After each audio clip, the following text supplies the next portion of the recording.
Marvelous Long Reads.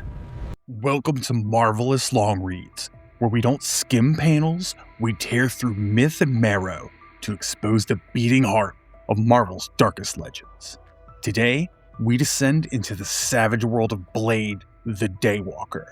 Not a hero of hope, but a living weapon, forged in agony, carved from loss, and fueled by pure, bloodthirsty fury.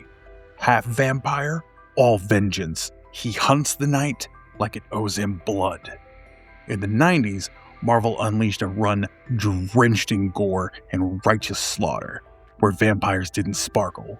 They screamed, burned, and burst into ash under silver and rage. Throats ripped, fangs shattered, blood rained like cursed baptism. Sharpen your stakes. The hunt begins.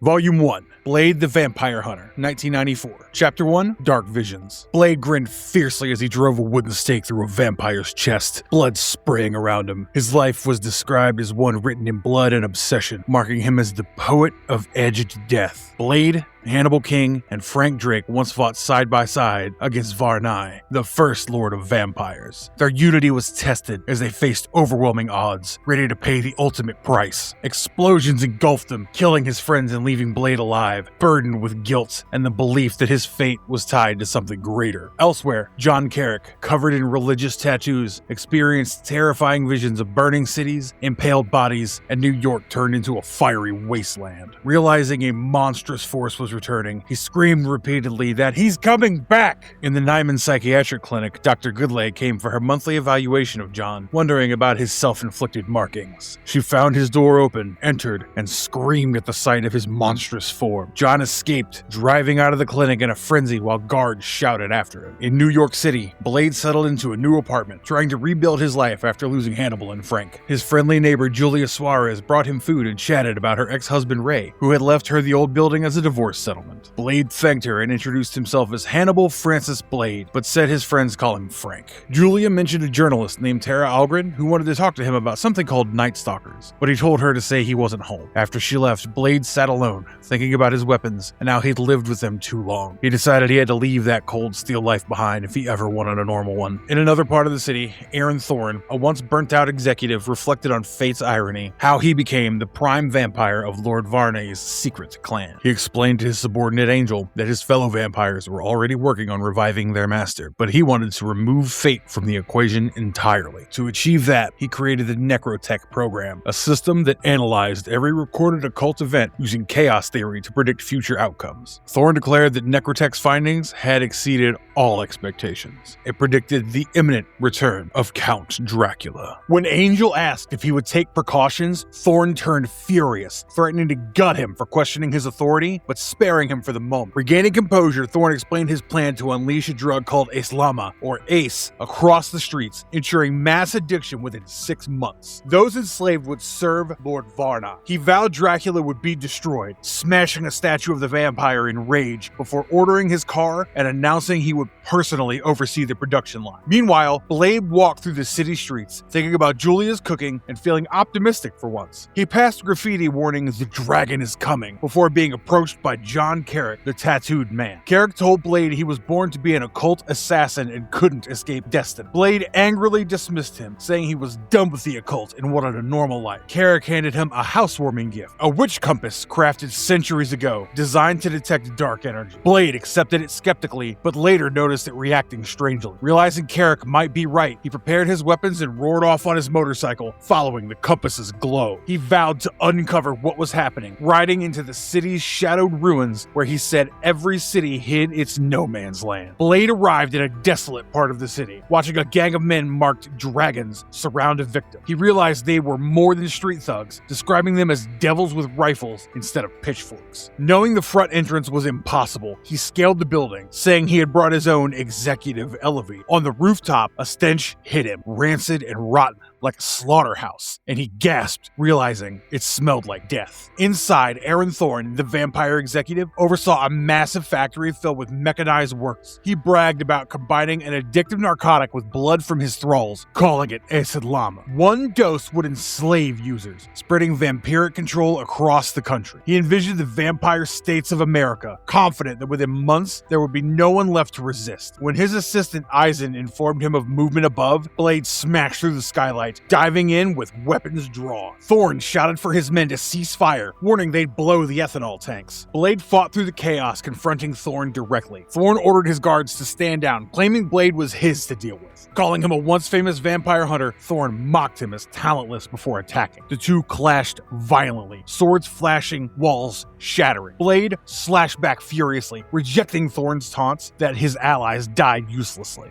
Thorne called Blade obsolete, saying modern vampires were stronger and immortal, while humans like him were fading relics. He struck Blade hard, sneering that he was just a social reject burning with fury. As Thorne's claws closed around his throat, Blade remembered Julia's words about not letting anger consume him. Calming his rage, she countered swiftly, stabbing Thorne through the chest and declaring, "Guess again, scum," as the vampire screamed in agony. Blade mocked Thorne's arrogance, stabbing him and saying Bloodsucker's biggest flaw was their superiority complex. As Thorne struggled, Blade added that his ego made him an easy target. Gunfire suddenly erupted from Thorne's guards, filling the room with bullets. Blade shielded himself, crashing through a window as explosions ripped through the factory. Flames engulfed the building as Blade and Thorne plunged through the air before the structure blew apart in a massive blast. Outside, Blade walked from the wreckage towards his motorcycle, watching the inferno behind him. He noted that vampires were back, despite the Montesi formula that once destroyed them. Thorne had mentioned Varnai's bad seed, and Blade realized there were more of them, organized and dangerous. He accepted that he was back in the war, but on his own terms this time, not fighting in blind rage, but for a real life among ordinary people. He admitted it wouldn't be easy, but said that was always his story. Among the debris, Thorne's associate Angel survived, smoldering but alive. Clenching his fists, Angel muttered that defeat was bitter, but revenge was murder. In Rhode Island, Tara Algren searched the site of the Night Stalker's last battle. Complaining about being stuck in the dark, she grumbled about her editor Bethany sending her instead of going herself. She mentioned Blade refused interviews after losing his partners. Exploring the blast, she found fused shadows on the wall like those in Hiroshima and realized the immense occult energy had been involved. As she concluded the event could mark the return of humanity's greatest evil, something grabbed her from the darkness. A voice said, "Hush, child, I have need of you this night."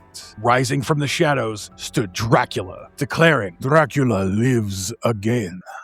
Chapter 2, Red Prophet. Aaron Thorne, once a wealthy businessman, now existed as a vampire known as the Red Prophet. Once elevated from ruin by Lord Varney, he was now realizing even the undead could have bad days. Furious after his factory's destruction, he confronted his aide, Mr. Angel, who brought him fresh clothes for a meeting with the sisters. Thorne raged that Blade might have wrecked his drug operation, but it only scratched the surface. Angel reminded him that true success came from diversification. Thorne agreed and said that it was time to alert the other bad seed vampires in Los Angeles for the next phase of their plan, while ordering Angel to find Blade's hiding place and end his life. Meanwhile, in a rundown area of New York, Blade helped Julia Suarez clean out her dusty apartment, joking that the place looked like the Addams family's home. Julia thanked him for helping her and shared how her ex-husband left her the building as a tax write-off. She said she never wanted children, but changed her mind after having her daughter. Blade told her it was her ex's loss, not hers. Julia accidentally brought up Blade's mother, then apologized, realizing she'd touched a nerve. Blade replied calmly that he barely knew his mother and had moved on. Suddenly, a noise came from the closet. Blade feared it might be Thorne, regretting not killing him early. Julia grabbed her mop to check, but when she opened it, a swarm of bats flew out. Blade panicked, recognizing the sign. As they cleared the room, Julia laughed it off, but a bearded man appeared, calling Blade's name and saying urgently they needed to talk now. Across town, journalist Tara Algren argued with her irritable editor, Crawley, over her missing Night Stalkers article. She mocked his arrogance and reminded him that without her, his newspaper wouldn't survive. At the newsroom, Tara worked while Crawley yelled at her for not finishing her story. She ignored him and played a message from Beth, who said her Night Stalkers article was complete and mentioned meeting at the club Body Hammer that night. Tara quickly left, saying she had to hit the hammer, and Crawley complained that it was only 5 in the afternoon, but Tara replied she had to get ready, planning to wear something black, tight, and outrageous. Crawley smirked and asked her out, but she snapped that she'd rather shove hot needles into her eyes and left. At Blade's apartment, his bearded ally asked if he had used the witch compass. Blade retorted that he was lucky to be alive after his last encounter. His ally questioned why Blade was angry and suggested he couldn't deny his heritage as an occult warrior. Blade admitted things had changed. Vampires were now organized and professional, calling themselves the Bad Seed. He explained that Aaron Thorne had run a factory processing narcotics from human blood, so he destroyed it. The man then revealed that he had tested Blade's readiness to face a greater threat, the resurrection of Count Dracula. He described his past as a professor of antiquities at the Cronenberg Institute in London. During an expedition in East Africa, he had discovered a tomb linked to evil. His team was slaughtered, and he was left with psychic abilities, vowing to fight dark forces. He saw a vision of the Night Stalker's final battle with Varnai, where Blade survived but carried guilt. The vision also revealed a future New York overrun by darkness. He told Blade that the choice was his, to stop Dracula's return. Blade agreed. With the witch compass and a city map, they planned to locate Dracula's manifestation. That night, Tara arrived at Body Hammer, a secret nightclub. Her friend Beth introduced her to a man named Jez, and then to Bethany, her girlfriend, who invited Tara for a drink. Outside, Blade and his ally arrived, realizing the club was the perfect hiding spot for vampires. Inside, Blade sensed Thorne's presence and warned they were too late. Blade and his ally entered the Body Hammer nightclub, and the psychic warned that evil surrounded them, an all-consuming presence he had underestimated. Blade tried to stay calm, but the man serving drinks insisted he take one. Blade refused, but the vampires pressed him, mocking his rejection. When one of them got too close, Blade lashed out, knocking him down and realizing he'd underestimated their trap. These creatures weren't full vampires, but thralls. Human slaves tainted by vampire blood. They were stronger than ordinary people, but not yet turned. Blade fought them fiercely, punching, kicking, and flipping them with precision. He admitted he could kill them easily, but knew they still had fragments of humanity left to save. As the brawl continued, Blade used his sword and martial skill to cut through more attackers. His companion struggled with one vampire until Blade came to his aid. When asked where he'd learned to fight like that, Blade replied that late-night Bruce Lee and Sonny Shiba marathons had rubbed off on him. Together, they fought side by side, dispatching their enemies with brutal efficiency. Suddenly, applause echoed through the club. From the shadows emerged Count Dracula himself, towering above two women,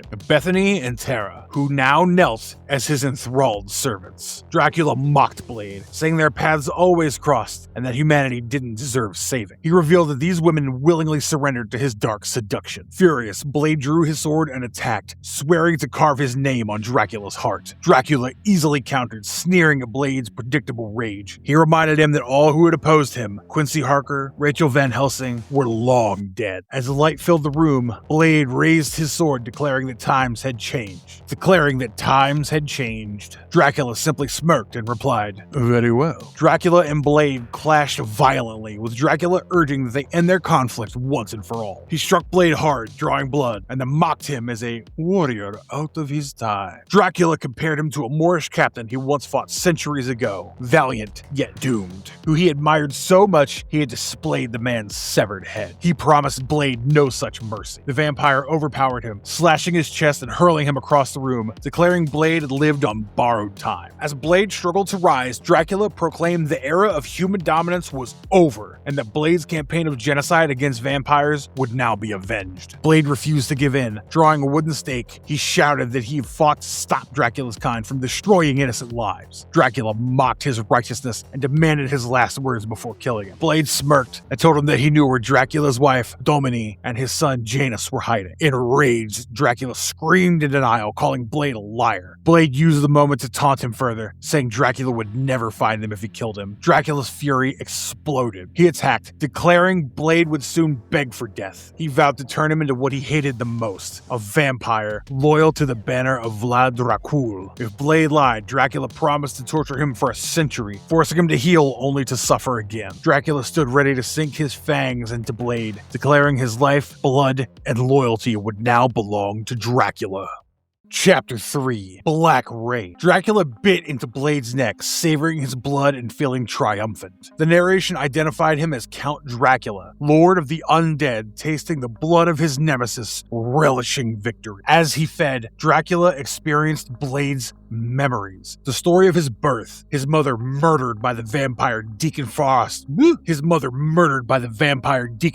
while pregnant, and Blade's survival as a child touched by Frost's taint, yet granted Blade's strange gifts. Dracula suddenly recoiled in agony. Realizing Blade's hybrid nature, he shouted that Blade was a foul vampire who couldn't be turned. Enraged, he hurled Blade across the room, calling his existence heresy. Still furious, Dracula vowed he would not be denied revenge. Blade, regaining his strength, thought to himself that Dracula should have known he was immune to vampire bites, and wondered if something had gone wrong during Dracula's resurrection. Dracula seized Blade's ally, John, threatening to kill him instead. John cried out in fear as Dracula mocked the fragility of friendship, promising Blade would soon be nothing but a meal. At Chicago's O'Hare Airport, another Nosferatu named Carl Blake, once a covert operative called Night Terror, was introduced. Though he didn't remember how he became a vampire, drinking victims' blood triggered flashes of his own past, leading him towards buried truths. Meanwhile, Blade, battered but alive, pushed himself up, determined to stop Dracula from biting John. His blood loss weakened him, but he grabbed his weapon. Suddenly, Angel, a muscular vampire in purple, appeared, confronting Blade. Angel mocked him, saying he'd bleed for him now. Blade thought he couldn't trust this slime, but had no choice. Inside, Dracula lunged for John, who was covered in protective sigils carved into his skin. While Dracula bit him, he screamed in pain, his hand burning. Blade taunted him, sword in hand, daring Dracula to fight. Dracula lunged at Blade, roaring in fury. Blade struck back, punching him across the face and mocking, "Change the record, Spud. That one's getting tired,"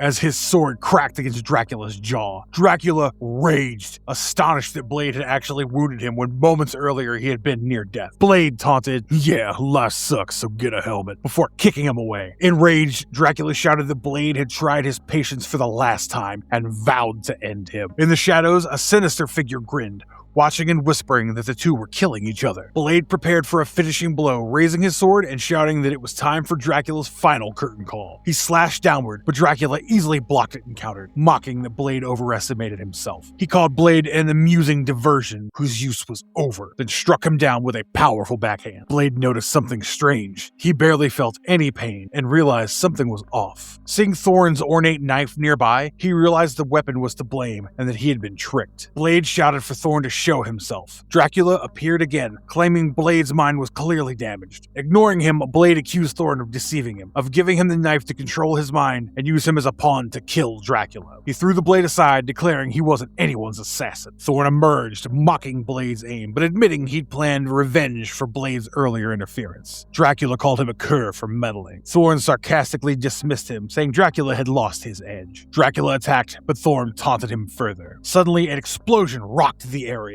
Thorn declared Dracula unworthy of ruling vampires, naming his true master Lord Varnai. Dracula furiously transformed into a monstrous beast, attacking while Thorn sneered that Dracula had lost his power. Dracula ripped into Thorn with savage claws, declaring he had overrated himself and was a relic of the past. Thorn fought back, boasting that he and Varnai's chosen vampires were the future of the species. He taunted Dracula further, saying that his son Janus could do whatever they pleased with him. Dracula called him a fool and slammed him to the ground, saying Thorn had overplayed his hand and fallen right into his. He threw Thorn through a wall of glass, shattering it as he demanded to know where his son was. Thorn, bloodied, spat out that he would never tell. Dracula growled that he was no longer a man and would have answers before grabbing him by the face. Elsewhere in the city, a woman named Chris, living under Blade's new alias, complained about trying to rebuild her home after a rough time. She reflected on surviving a divorce and raising her daughter alone when the phone rang. She picked it up and heard silence. Frustrated, she hung up, unaware someone was watching her from a phone booth outside. In another part of town, Blade fought a bald thug with a swastika tattoo, while John waited impatiently. Blade explained he'd been busy and killed the thug with his sword. John told him they could take down both Dracula and Thorn in one strike. Though Blade was battered, he agreed, saying he was still working on the plan. Meanwhile, Dracula interrogated Thorn, demanding he speak. Angel attacked with a wooden beam, but Dracula overpowered him. Thorn ordered Angel to handle Dracula, but Angel was knocked aside. When Thorn suddenly disappeared, Dracula roared in confusion. Blade and John realized running water could harm vampires and decided to use the sprinklers as a weapon, turning them into burning acid rain. Blade and John reached the release valve, but a bald man in a purple combat suit blocked their way, saying they'd have to go through him first. Blade said he should pay him back for an earlier deception, but decided not to waste time. He attacked swiftly, punching the man down, and then turned the valve, activating the sprinkler system above. As the water sprayed across the room, Thorn mocked Dracula, thinking it was a trick, but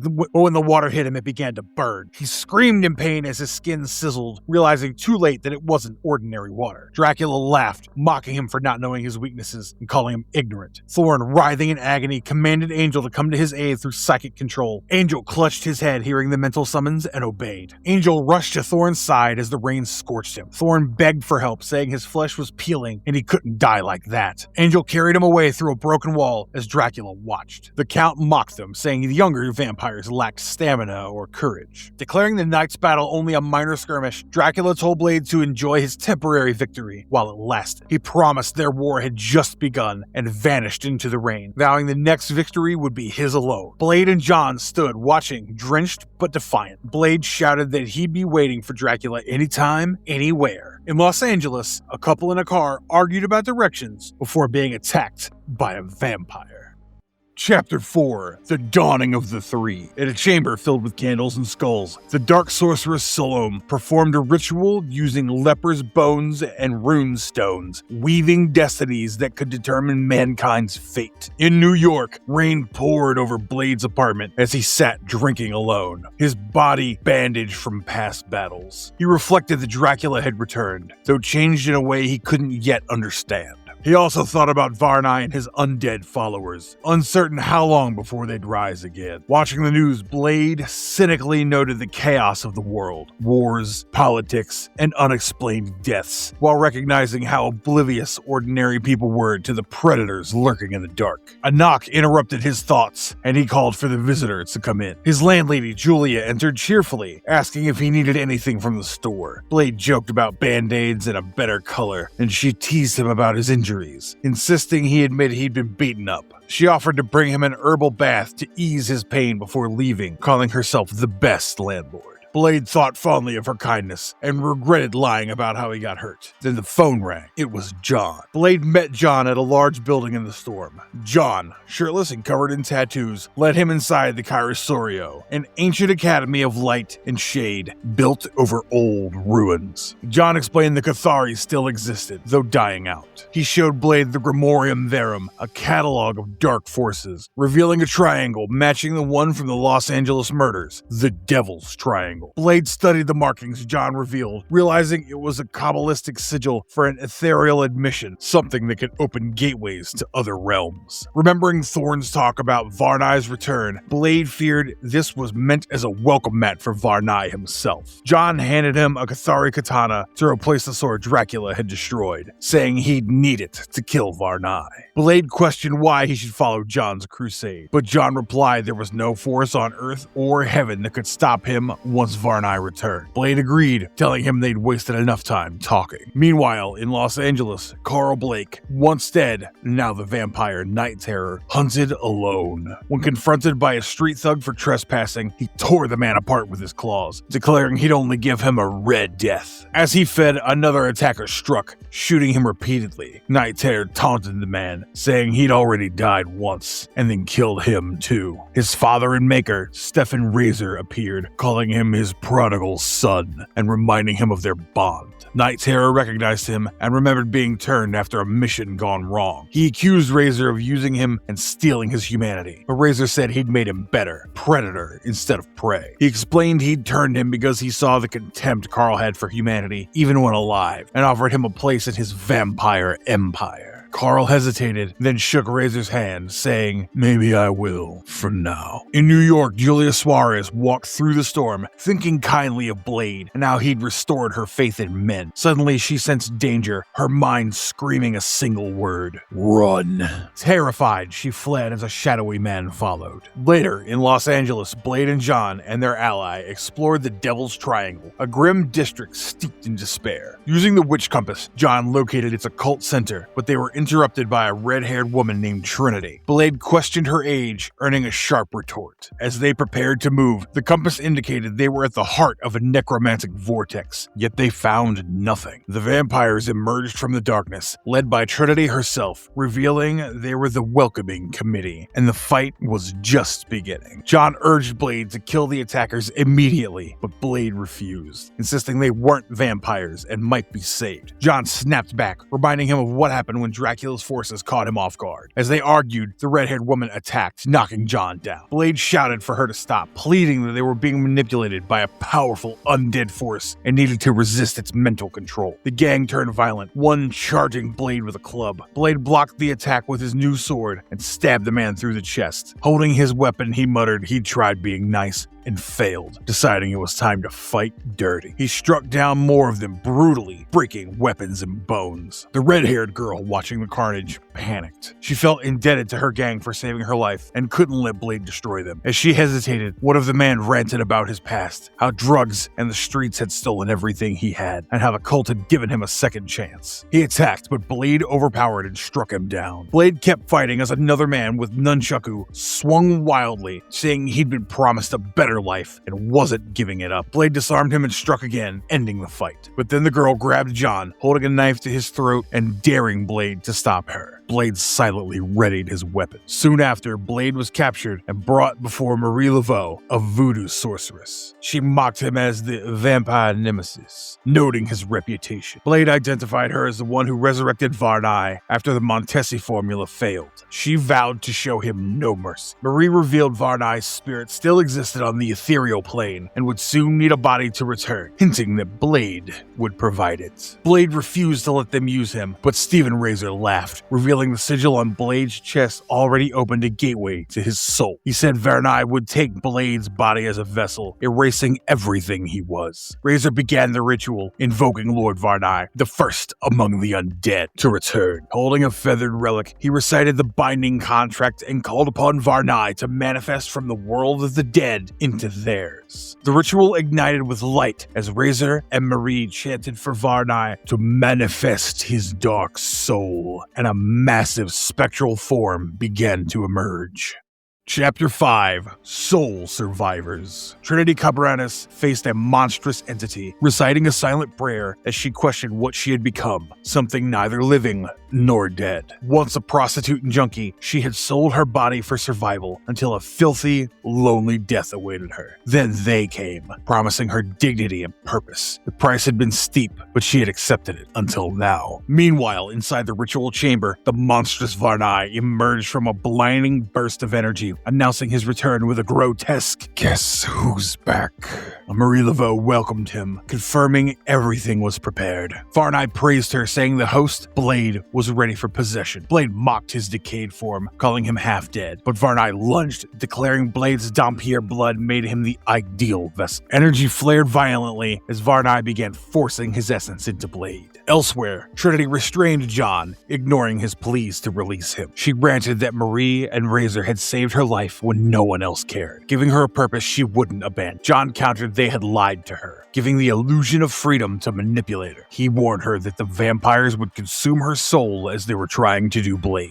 As the ritual continued, Varnai mocked Blade, calling his pain a sympathy of suffering. Blade, straining against the invasion, cracked a grim joke before mustering his strength and snapping his chains free, causing a thunderous crash. Enraged, Varnai ordered his minions to attack, saying Blade had destroyed the sigil and denied him a body. He commanded them to bring him Blade alive. Blade, defiant, challenged the creatures, taunting them to come at him. As two muscular thralls advanced, Blade fought back brutally, determined to keep Varnai from reforming long enough for the ancient vampire to fade away forever. Blade secretly drew a boot knife, thinking how his enemies underestimated his weapons. Step and Razor ordered the Night Terror to attack, mocking Blade's small blade. Blade countered that his Tonto had a diamond-hard edge, slicing through steel, and proved it by slashing Terror's face. As Razor taunted him, Blade retorted that size wasn't everything. But Razor and his men overwhelmed him, beating him down. Razor declared that Blade wouldn't survive this fight and knocked him unconscious. When Blade awoke, Marie Laveau stood before him with her undead servants. She told him he shouldn't have come, as the area belonged to them, and said the wretched souls around her were society's discarded trash, useful only to her cause. She claimed to be honoring an ancient pact and said the world's power balance was shifting, urging Blade to accept it. Blade called her a traitor to humanity, but she silenced him, stabbing his neck to drain his blood. Defiant, Blade vowed to fight until his last breath, breaking free and striking her. Meanwhile, Varnai's spirit demanded Blade's body immediately, declaring time was devouring his essence. Razor obeyed, summoning his men. Blade,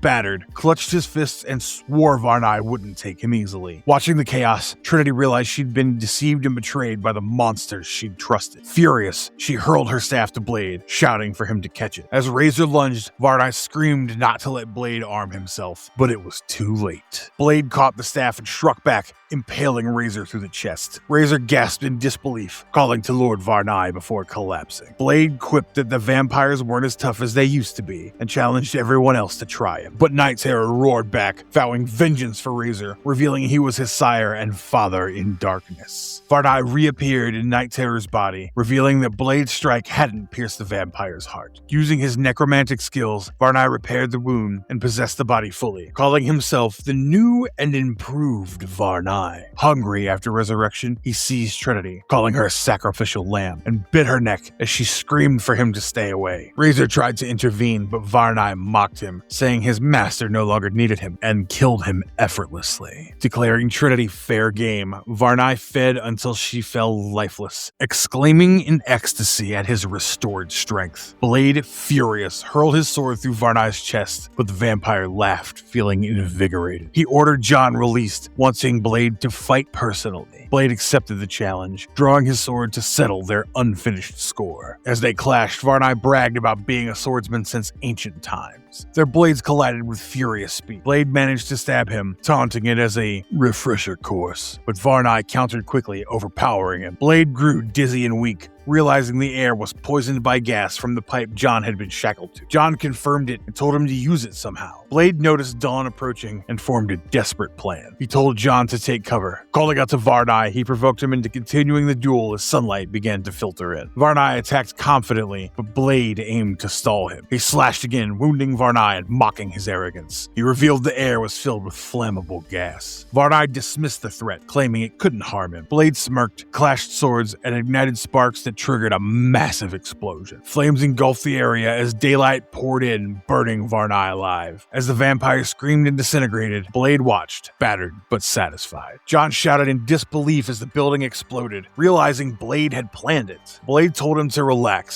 saying it wasn't over yet. Varnai, burned but alive, crawled from the fire, vowing to show Blade true pain. Blade mocked that he'd need factor 1000 sunblock. As Varnai's flesh burned, a follower helping him escape underground. Swearing revenge, Varnai disappeared into the flames. John asked if Blade would chase him, but Blade admitted he couldn't. His body was too damaged, and going after him would mean death. John expressed amazement that Blade could even stand after the fight, to which Blade said his healing seemed stronger lately. Must be something in the blood. John asked Blade for a favor, and Blade agreed, freeing him from the handcuffs. Meanwhile, far away, the sorceress Salome watched events unfold, delighting in the suffering. She hinted at Dracula's true rebirth, promising greater torment to come.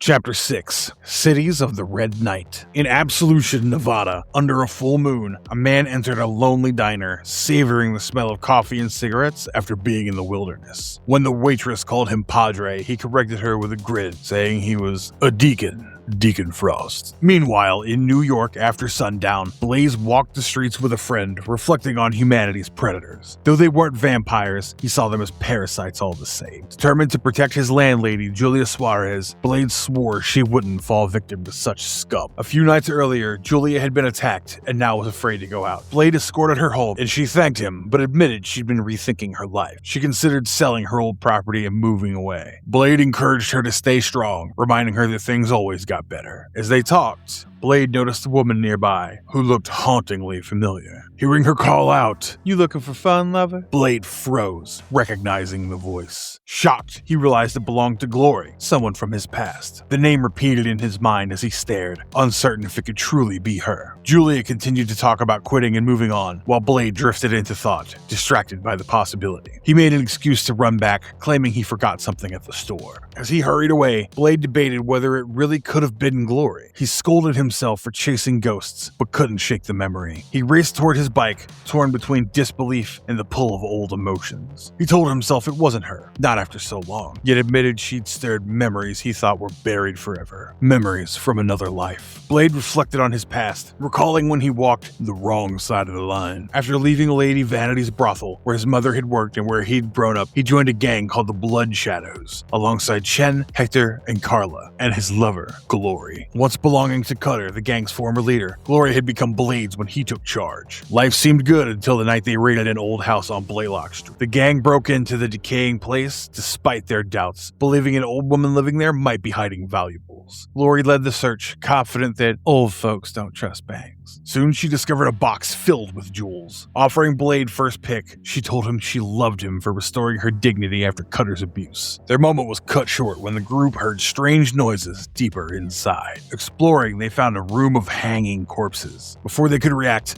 a monstrous woman named Lamia appeared, furious that intruders had entered her lair. She attacked savagely, mocking them as plump pretties for her feast. Carla fought back, stabbing her, but Lamia only laughed, calling Carla fiery and kindred. Blade's gang tried to fight, but Lamia overpowered them, boasting they couldn't win. She tore into them with monstrous strength, killing brutally. Hector tried to stab her, but she retaliated, throwing him aside. She taunted Blade, calling him street trash, and pinned him in a vicious struggle. As they fought, she mocked his knife fighting skills, saying she was beyond his experience and relished biting out his life. The gang's resistance crumbled under her ferocity, as Blade realized too late they had awakened something inhuman in that cursed house. Blade warned Glory to stay back as Lamia loomed over them, boasting that she was once the high priestess of Varnai, first lord of the vampires. She declared that she had slaughtered thousands in his name and would do so again, claiming Varnai would return and she would stand among the exalted once more. Blade attacked, shouting that she was insane. Lamia sensed something in him, realizing he'd been touched by a vampire's bite, but not turned, calling him a Dhampir. Blade snarled that vampires had ruined his life from the start. He lunged, yelling it was payback time, and stabbed her through the chest. Lamia laughed off the attack, saying a vampire's heart was no easy target. Glory screamed for Blade to run, leaping between them,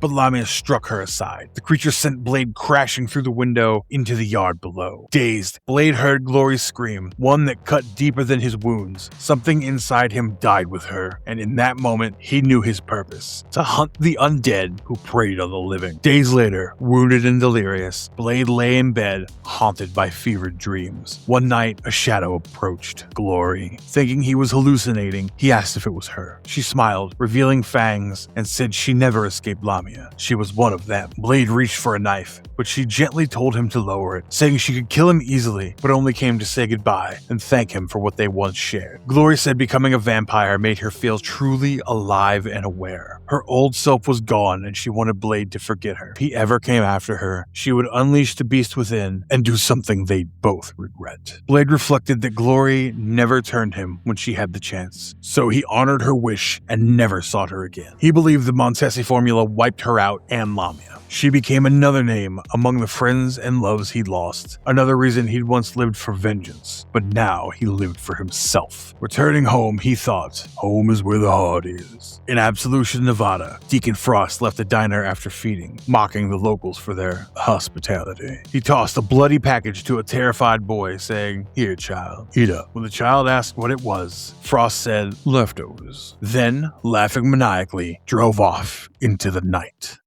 Chapter 7, Bad to the Bone. In New York on November 12th, John Carrick wrote in his journal from the Chiaroscuro, an ancient academy of light and shadow that served as the last refuge of the Cathari, warrior scholars once dedicated to fighting evil. He reflected on their glory days when their numbers were vast, their cause strong, but now only a handful remained to keep the crusade alive. Carrick, one of the last defenders of the faith, vowed that while he still breathed, hope endured. He believed a new leader had emerged to rally the fallen order, Blade. Carrick described Blade as destined for greatness, a man chosen to carry the torch where others had failed. As he pondered this, a sudden knock broke his concentration. He opened the door to find Deacon Frost, a sinister figure in a hat and coat, who greeted him with a mocking grin and said, "Have you heard, my friend? The apocalypse is at hand, and I am its harbinger."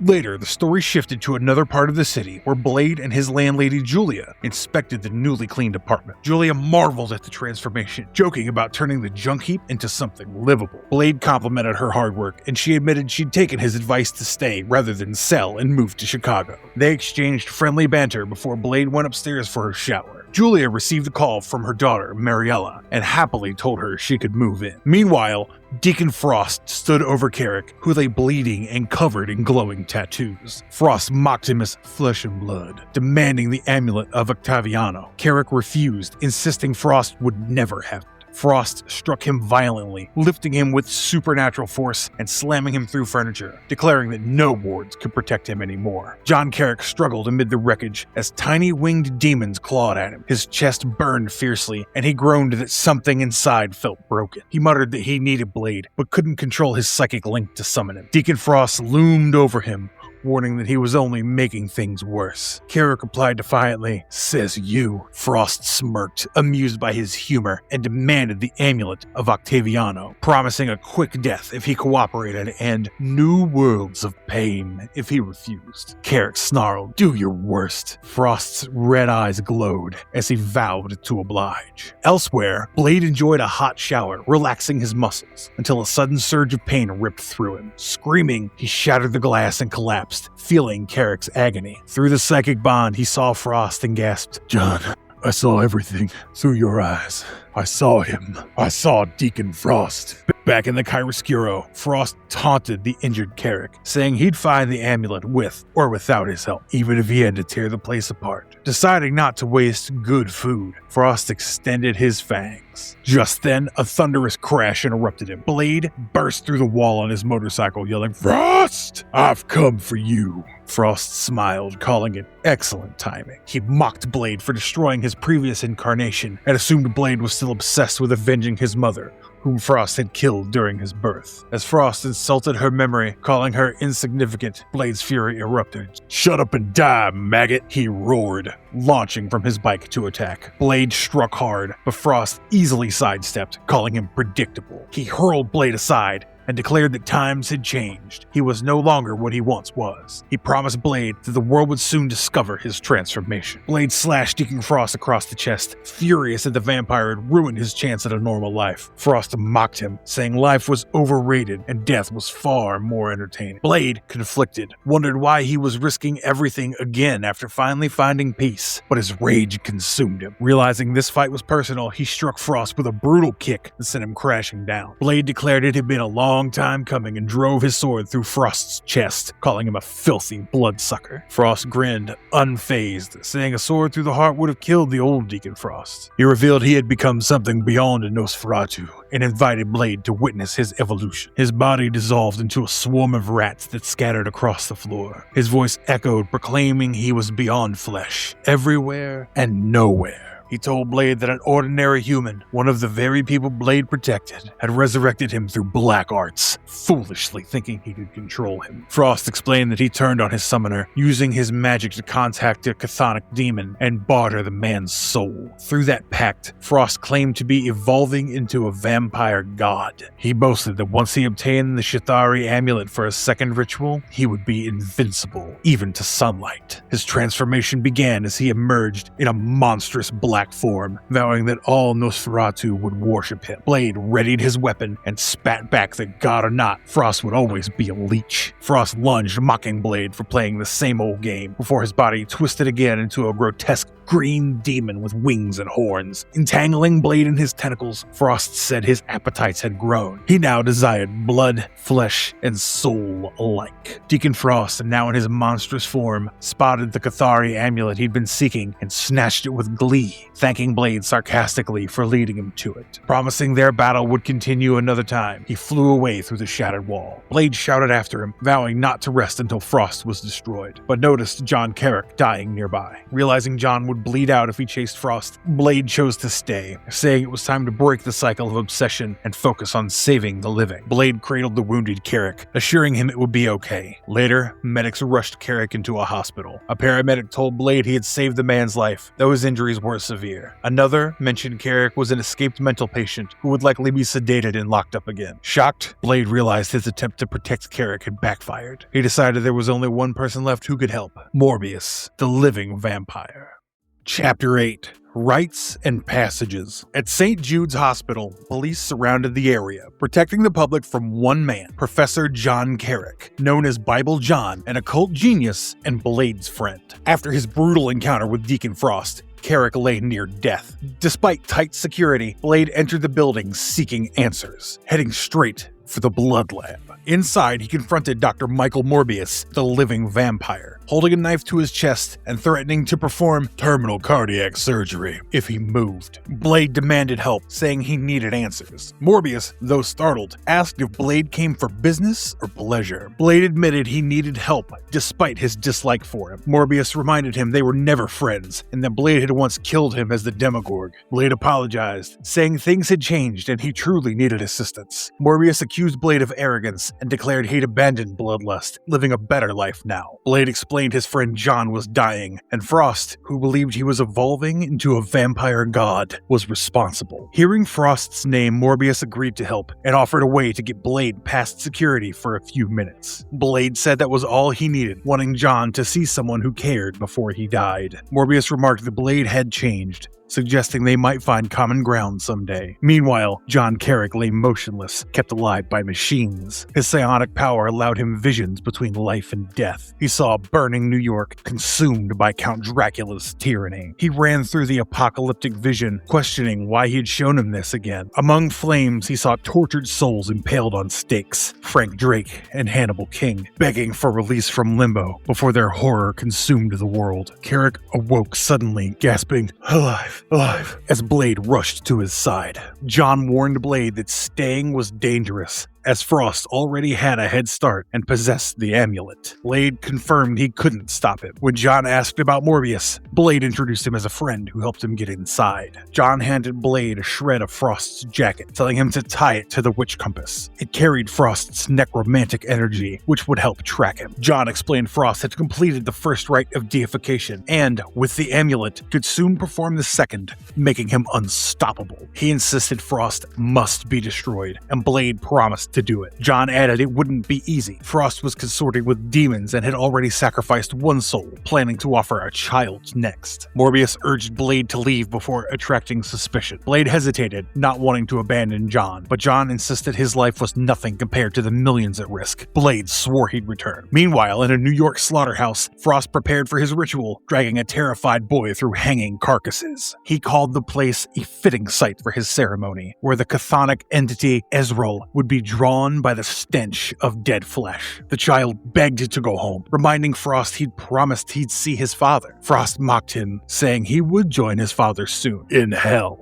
Elsewhere, Blade reflected on his bond with John while preparing his weapons. Using the witch compass, he focused his anger into calm precision, ready to hunt Frost. Morbius appeared, joking about Blade's sword, but Blade dismissed him harshly. Morbius revealed he'd spoken to John and knew about Frost's plan involving the boy. He praised John's courage and agreed they needed to stop Frost together. The two shook hands, sealing their alliance as partners. At the slaughterhouse, Frost began the ritual, offering the screaming boy to Nezreal as the candles flickered and the shadows writhed. Raising his dagger, he shouted for the entity to take the boy and grant him power, until something interrupted him mid-chant. Morbius rescued the boy from Frost, warning him to never touch the child again. Frost dismissed the threat, calling Morbius a fool for thinking he posed a danger. Then Blade appeared, taunting Frost for his past mistakes and attacking him with twin swords, vowing vengeance for his mother's death. Frost fought back, but Blade pressed on, declaring he wouldn't repeat old mistakes. Frost transformed into a monstrous horned creature, mocking Blade for his optimism before striking him down. Morbius counterattacked, leaping onto Frost and clawing his face. Frost boasted that he had transcended mortality, becoming a god among vampires, but promised to eviscerate Blade for old time's sake. As the brutal battle continued, Frost overpowered Morbius, mocking him as weak. Blade struck again, calling Frost worm food, but Frost summoned a swarm of demonic insects that burned Blade's body. Blade recovered and stabbed Frost, mocking his transformation. Frost vowed not to be defeated at such a moment,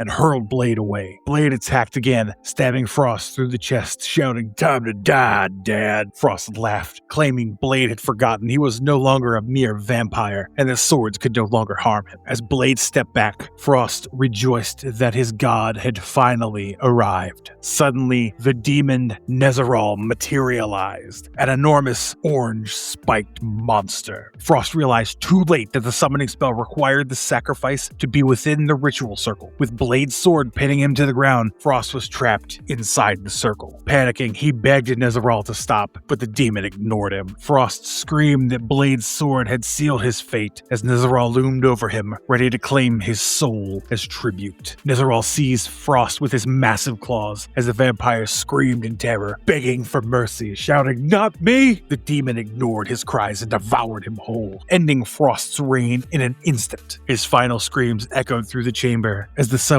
circle blazed with light. Moments later, the monstrous glow faded, leaving only the sound of Nezaral's laughter reverberating across the room. Morbius, holding the rescued boy, asked Blade if this sort of chaos happened often. Blade replied, "All the time," and then asked about the boy's condition. Morbius said the child was in a semi-hypnotic trance and would take him back to St. Jude's hospital. Blade apologized for misjudging Morbius, admitting he had been wrong about everything. Morbius agreed that both had blood-stained pasts, but said they had changed. For the better, he hoped. Blade thanked him, saying he never thought he'd call another vampire a friend. At St. Jude's hospital, John Carrick lay awake and injured, resisting sedatives to avoid the haunting visions that plagued him. In his mind, he saw Frank Drake and Hannibal King alive and rising from the flames, calling out "alive" over and over. As John stared wide-eyed, the word echoed in his mind until he whispered it himself, "Alive." Chapter 9, Dead on Arrival. At St. Jude's Hospital, two guards discussed their confusing assignment, unsure if they were supposed to keep someone in or keep people out. One mentioned it had been over a week without any noise from inside the room. Inside, John Carrick lay unconscious and hooked to machines, his heart monitor beeping steadily. Suddenly, Blade appeared, uplifting John from the bed as alarms blared. He carried him to the window and escaped down the hospital wall using grappling hooks. John stirred slightly, murmuring, and Blade told him to stay quiet as they descended. Landing on the ground, Blade assured John they'd be home soon. He brought him to the Chiaroscuro, a dilapidated building that served as John's refuge. Blade reflected that John's condition had worsened, as Morbius had informed him, and St. Jude's could no longer help. As he laid John down, John weakly muttered that Frank Drake and Hannibal King were still alive, but Blade dismissed it as a dream. Suddenly, John's eyes widened. He sensed something approaching. Blade grabbed his knives, realizing vampires had tracked them from the hospital. A pair of enhanced vampires attacked, smashing through the wall. One taunted Blade, calling him Little Man. They fought fiercely, and Blade struck back, declaring no one would touch John. The male vampire ordered his sister to seize John, saying Blade was no obstacle. She attacked, and Blade countered with fury, shouting that she'd only get to John over his dead body. The vampires mocked him, calling the fight an honor. Blade hit one hard, but the female declared him hardly a challenge and launched herself again. As she attacked, the male tried to rise, only for Blade to turn on him with a knife, saying grimly, "Sticks and stones may break my bones. No." The red-haired vampire struck Blade, promising to break him bone by bone until his body was tenderized to taste. She and her brother mocked him, calling him Hunter, and together they overpowered him. She declared that his true punishment was about to begin, drop by precious drop. Blade countered fiercely, flipping the male vampire and snapping back that he was tired of their twin speech act. The brother boasted their thoughts were one, calling themselves the perfect team. Suddenly, Blade saw the sister holding John Carrick's limp body and shouted his name. As Blade attacked, he ordered her to drop John. A sword shot forward, impaling the female vampire through the heart from behind. Her brother screamed as she died, then slashed at Blade, calling him a coward. Blade deflected the blow and crashed into debris. The male vampire vowed to revive his sister by draining Blade's blood, but Blade recovered, leapt up, and snapped his neck with a loud crack. The paralyzed vampire gasped as his spine was shattered. Blade, holding his sword, admitted he never took prisoners, but had an idea after hearing the vampire's rants. Watching John dying nearby, Blade considered forcing the vampire to turn John into one of them to preserve his life at the cost of his soul. The crippled vampire tried to turn to mist, but was stopped by a telekinetic command from his mistress. Far away, Marie Laveau, Queen of the Lost, appeared in her New Orleans mansion. She communed through the broken vampire, scolding him for failing her. Speaking to herself, she called John the prophesied True Damascene, her destined adversary, and mused that she must learn more of Blade before dawn. Watching from her balcony, she declared that Blade had already taken the first steps on a dark road to ruin, one that might lead him into her family. In New York, Blade's brownstone stood quiet under renovation. His landlady, Julia Suarez, spotted a shadowy figure on the opposite rooftop, and nervously closed the curtains, wishing Blade were home. She recalled he'd be gone for days and fretted that someone familiar had been following her, getting closer with each visit. Hearing the back door creak, she panicked, thinking it might be her ex, Ray. As she went to check, the door opened, and to her shock, it was her daughter, Mariella, returning after a long absence. Mariella embraced her mother warmly, saying she was home to stay unless the inn was full. Julia, still rattled, said she looked like she'd seen a ghost. Outside, the lurking figure with glowing red eyes watched, realizing he was so close after all this time. His robotic hand glinted as he whispered he could have reached out and touched them. Meanwhile, at the chiaroscuro, Blade confronted the paralyzed vampire. He warned that his gauntlet was forged in Cathari blood and threatened to rip out fangs if attacked. The vampire mocked him, saying that Bible John's fever would kill him soon, and taunted Blade for his desperation to save his friends. Blade asked how far he was willing to go, and the vampire sneered that the temptation to act must be irresistible. Offering a bargain, he promised to turn John into a vampire if Blade resurrected his slain sister. Blade realized the vampire had been feigning paralysis to lure him in. Snarling, he drove a blade through the vampire's chest, killing him instantly, and apologized to John. Far away, Marie Laveau savored the psychic echo of her servant's death, calling it delicious but unsatisfying. She mused that she was developing a taste for Blade, now the focus of many dark forces, and vowed to bide her time in New Orleans until the storm surrounding him reached her. At the chiaroscuro, Bible John struggled to speak, insisting Blade hear the truth about Drake, King,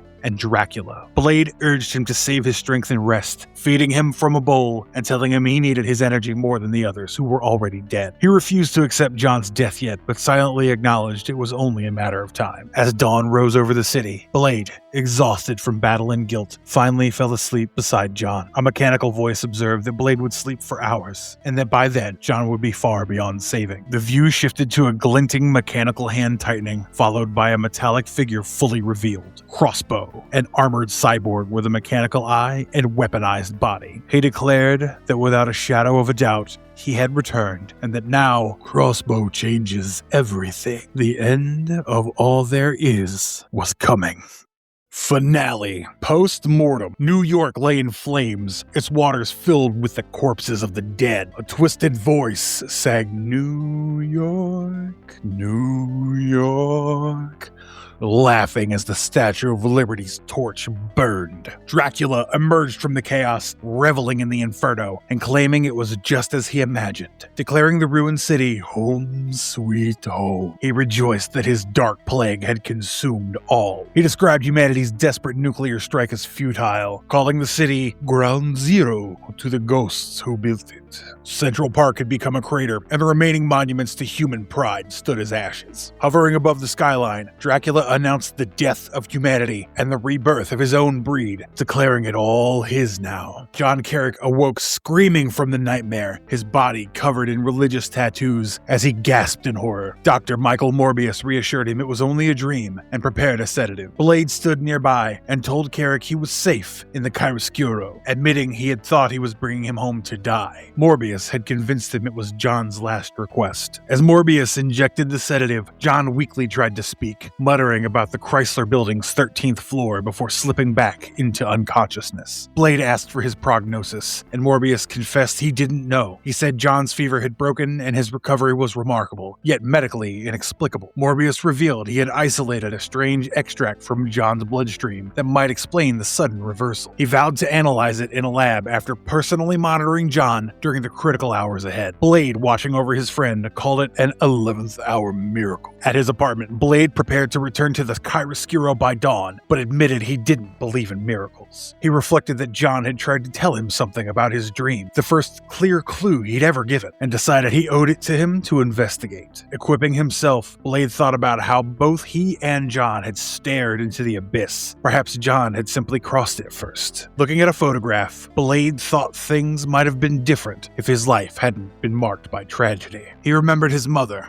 once normal, who was killed during childbirth by a vampire. If evil hadn't walked the night, he thought he would never have been born to a bloodless corpse. Though he couldn't recall the moment, he swore he'd never forget its impact and vowed never to be a victim again. As he readied to leave, A woman attacked him with a baseball bat. He blocked her strike and demanded to know who she was and who sent her. The woman, defiant, told him to save his threats for the cops, claiming she lived there. Realizing she was Julia's daughter, he asked her name. She introduced herself as Mariela Suarez. The tension eased as they exchanged wary introductions, Blade noting her strong grip and sharp tongue. Saying he had urgent business uptown, he left. Meanwhile, Julia was shown walking home, thinking of her son, DJ, unaware Blade was nearby. She was startled when Blade appeared, escorting her safely, warning her about the dangers after dark. Once Julia went inside, Crossbow revealed himself, shedding his camouflage and appearing in full armored form. He admitted that saving Bible John had accelerated the apocalypse. Blade,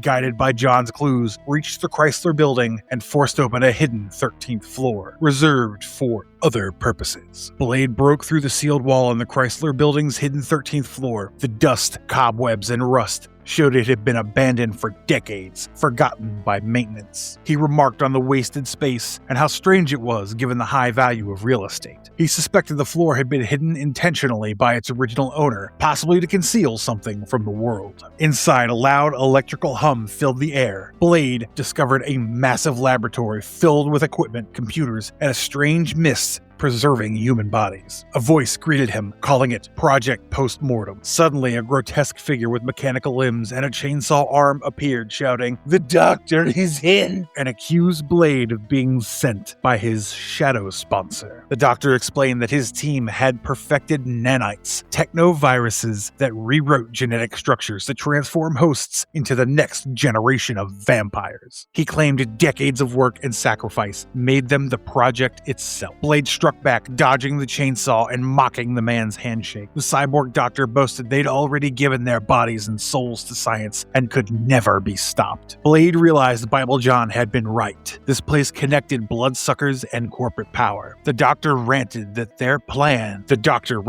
pain was over forever. Blade fought fiercely, slashing his sword as sparks flew. The doctor, now half machine and crazed, attacked with lasers, shouting about his immortality. Blade called him a freak who had traded humanity for madness. Amid laser fire, Blade dodged and retorted that whatever was left of the man should be destroyed. Finally, Blade jammed his sword into the doctor's laser weapon. When the man fired, it backfired catastrophically, exploding in blinding light. As the lab erupted, Blade shielded himself, realizing the mad doctor had just killed himself. At Orange Computer Co., a figure monitoring Blade shouted in anger as Postmortem's destruction appeared on screen. The experiment had died without killing Blade. He slammed his fist into the console, calling the Hunter a constant thorn in their side. The Observer turned out to be Dracula, seated on a throne, while two women attended to him. One assured him that Blade was no longer a threat, and that most of Postmortem's secrets now belonged to him. Dracula agreed, declaring himself the Lord of the Damned. He stated that soon their new children, born of man's science, would be immune to the powers of dark sorcery. Holding up a dark, reflective orb, Dracula spoke of the time to come, when the dark plague would rise. Later that night, Blade met with Julia, Mariela, and John. Julia expressed it was a pleasure to meet one of John's friends officially, and said they had much to discuss. Blade asked where to begin, while John insisted Postmortem's mysterious patron was Dracula himself. Blade noted it didn't matter. Dracula, Varnai, Deacon Frost. As long as vampires existed, he would hunt them in the shadows. Elsewhere, Crossbow observed the moon, whispering about the dark future that awaited them.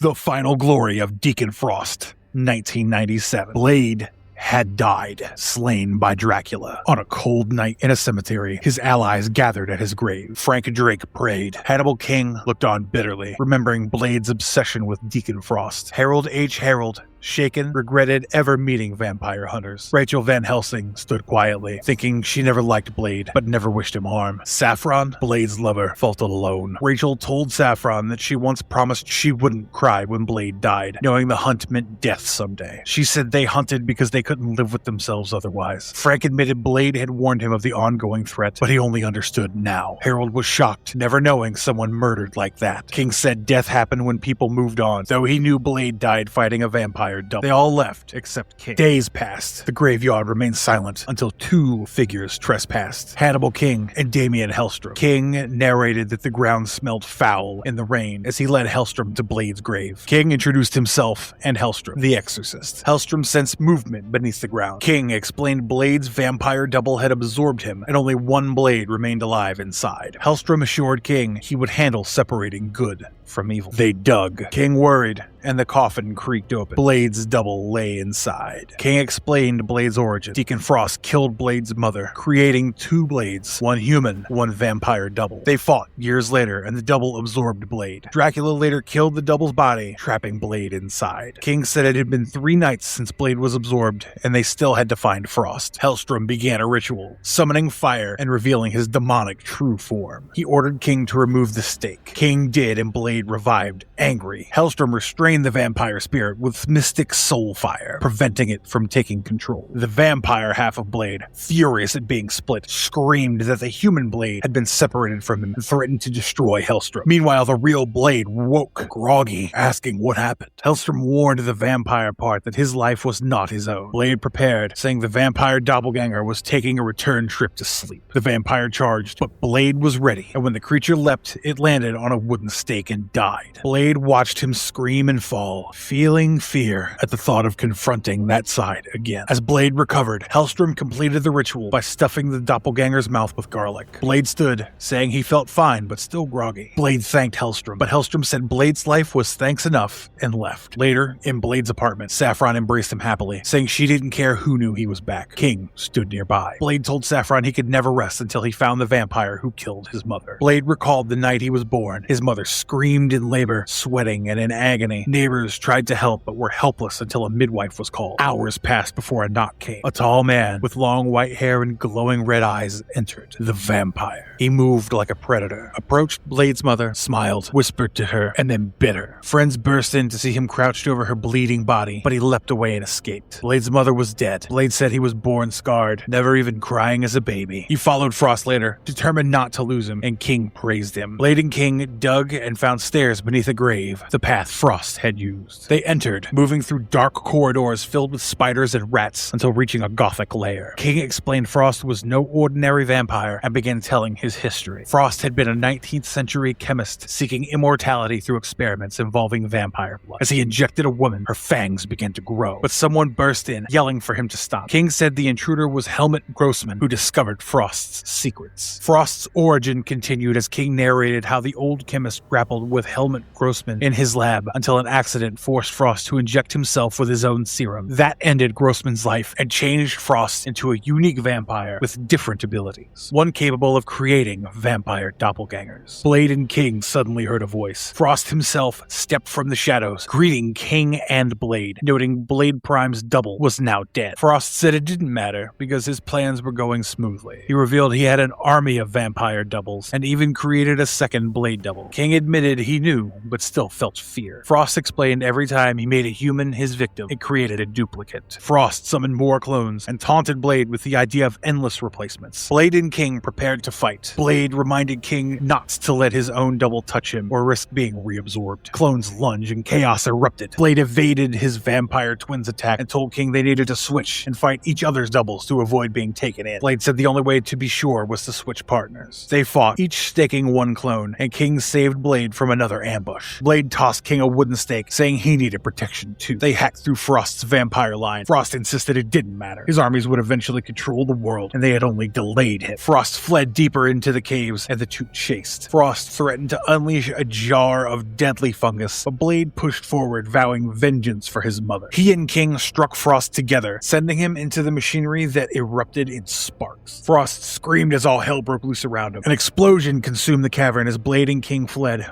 barely making it up the stairs before the ground blew apart beneath them. Later, at a bus station, King reunited with Rachel, Frank, Saffron, and Harold. King felt relief after years of tension. Blade approached, and they said their goodbyes. Blade returning to vampire slaying, King planning to live life a bit. King boarded a bus to Minneapolis, joking he had centuries ahead, if I'm unlucky.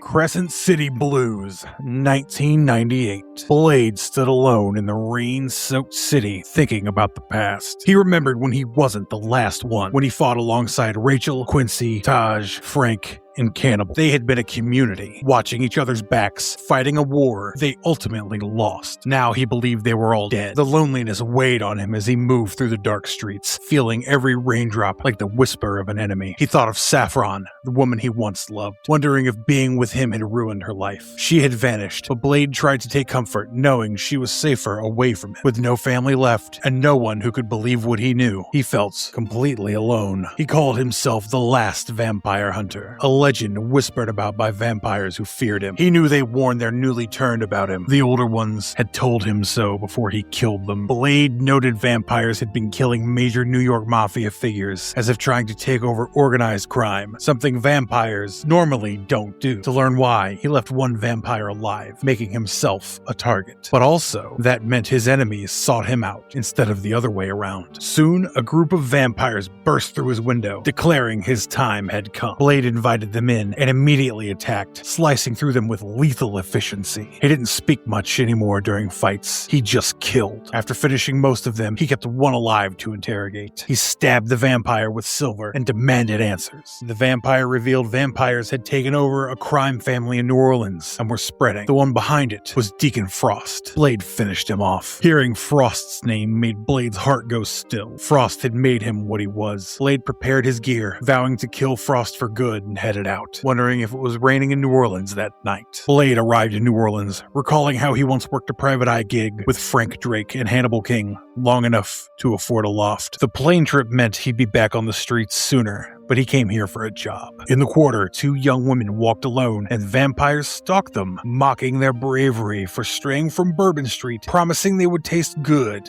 Blade reflected on the city's appeal to vampires, old-world atmosphere, magic, and fear. He believed Frost chose this place because it reminded vampires of when they ruled in darkness. Blade searched for Frost, determined not to leave until Frost died for killing his mother and turning Blade into something not fully human. He remembered his mother calling a doctor when she struggled in pregnancy. Frost arrived bitter and would have killed baby Blade too if not interrupted. Blade was born early, an orphan, immune to vampire bites, and permanently changed by Frost. He remembered Frost's scientific past, his experiments, his ability to create vampire doubles, and how Blade and King once killed him. Only Frost later returned, twisted, possibly demonic. Blade now doubted Frost would bother with a crime syndicate, yet vampires had been acting organized. Blade planned to make himself bait. He tried getting help from Jericho Drum, known as Brother Voodoo, at a club, but Drum refused, focused on battling Marie Laveau's evil. Blade walked alone again and sensed the vampire tale as Drum's words echoed. Without help, Blade lured vampires to him. A group attacked and he offered survival to the first who revealed Frost's location. He killed one, then fought another, only for Hannibal King to suddenly appear and help. Blade was shocked to see him alive. King explained he survived the explosion because he was a vampire now. Frank Drake lived too, but was in bad shape and undergoing treatment. Dracula was still alive as well. King said he was returning to a normal life and avoiding shapeshifting or embracing vampirism. Blade and King agreed. They had to deal with Frost first. Blade and Hannibal stood together as Blade asked who hired Cannibal to investigate Frost. Hannibal said it was Saffron, who was now in New Orleans. Blade reacted emotionally, and Hannibal noted Blade's reaction. Blade thought Saffron was the only woman who ever meant anything to him. Hannibal explained she worked at Garwood Industries, the company behind Garth Manor Coffee. He didn't know why Frost wanted it, but Saffron had seen Frost visiting after hours and tracked Hannibal down. A scene showed Saffron confronting Frost at the office. A receptionist tried to stop him, but Frost threatened Miss Garth, saying he'd use primitive persuasion if blocked. Saffron told Hannibal she wasn't sure if Frost recognized her. Saffron privately prayed Frost hadn't recognized her. Donna Garth stressed she couldn't let Frost take her company. Saffron reassured Donna Hannibal would stop him. The next day, Blade left Hannibal sleeping in his hotel closet, then went to see Saffron. Security refused him entry because of Frost's recent intrusion. Blade insisted he wouldn't leave without seeing Saffron. Saffron interrupted and told security she knew Blade. Blade thanked her and admitted he wasn't sure she'd want to see him. She replied she wasn't sure either. She apologized and took him inside. Saffron said the world had gone crazier since she left. She had tried to find him before settling in New Orleans. Blade apologized for disappearing, said she left because his life was too violent. Blade said vampires would never allow him a normal life. Saffron introduced Donna Garth, who welcomed Blade's help. He promised he and King would take Frost down, but noted vampires were everywhere and it would take a fight. Meanwhile, Marie Laveau performed a voodoo ritual, calling to Loa and invoking spirits. Corpses lay nearby as she prepared to trap souls. She vowed to make them undead servants. Jericho Drum interrupted, refusing to let her spill blood. Marie claimed new power had come to New Orleans, and she had new allies. Grotesque, undead figures rose and rushed forward. Marie Laveau's undead surged forward, and Jericho Drum shouted, "Dambala no!" as the creatures attacked. Later, after nightfall, Blade let King out of the closet, and they continued gathering information on Frost. Blade noted that New Orleans was intertwined with the mob even more than Manhattan. Restaurants, shipping, clubs, everything paid the mob or worked with them. A mob war brewed, and the Rogue family wouldn't quit if Frost won. Blade and Hannibal tailed two of the Wee Rogue's enforcers walking Bourbon Street, threatening businesses not to deal with Frost. Blade observed the city's fear and corruption and admitted he didn't care much for humanity, but noticed something strange about the enforcers. Suddenly, vampires attacked and killed the enforcers in seconds. Silver bullets fired from nearby hit the vampires. Blade realized Rogue had sent those men as bait to lure Frost's creatures. Tourists were caught in the crossfire. Blade stopped Hannibal from rushing in. Civilians were being shot. Someone shouted to pray and stick to the plan. Blade recognized it as a war, one about to get nastier. The mob and vampires clashed violently. Blade admitted he hated vampires and only cared about making them suffer. Hannibal, he noted, still cared for people. Silver bullets killed several vampires, but more kept coming. Blade was glad they were thinning each other out. Blade reassured King about civilian casualties, but didn't confirm anything. They followed surviving vampires to the waterfront and saw them cross running water to a riverboat, something vampires shouldn't do. Blade insisted Hannibal follow, saying Frost must have modified the boat. Hannibal agreed, though it hurt him. On the gangplank, King felt a strange sensation from crossing the water and joked about asking Frost how he did it before ripping his throat out. Blade reminded him it was an ambush. King stepped forward but was suddenly trapped under a net covered in garlic bulbs. Blade realized Frost expected them and was ready this time, knowing their reputations had grown. King struggled, saying Frost was more than ready for them. Blade and Hannibal hung chained, caught in Frost's trap.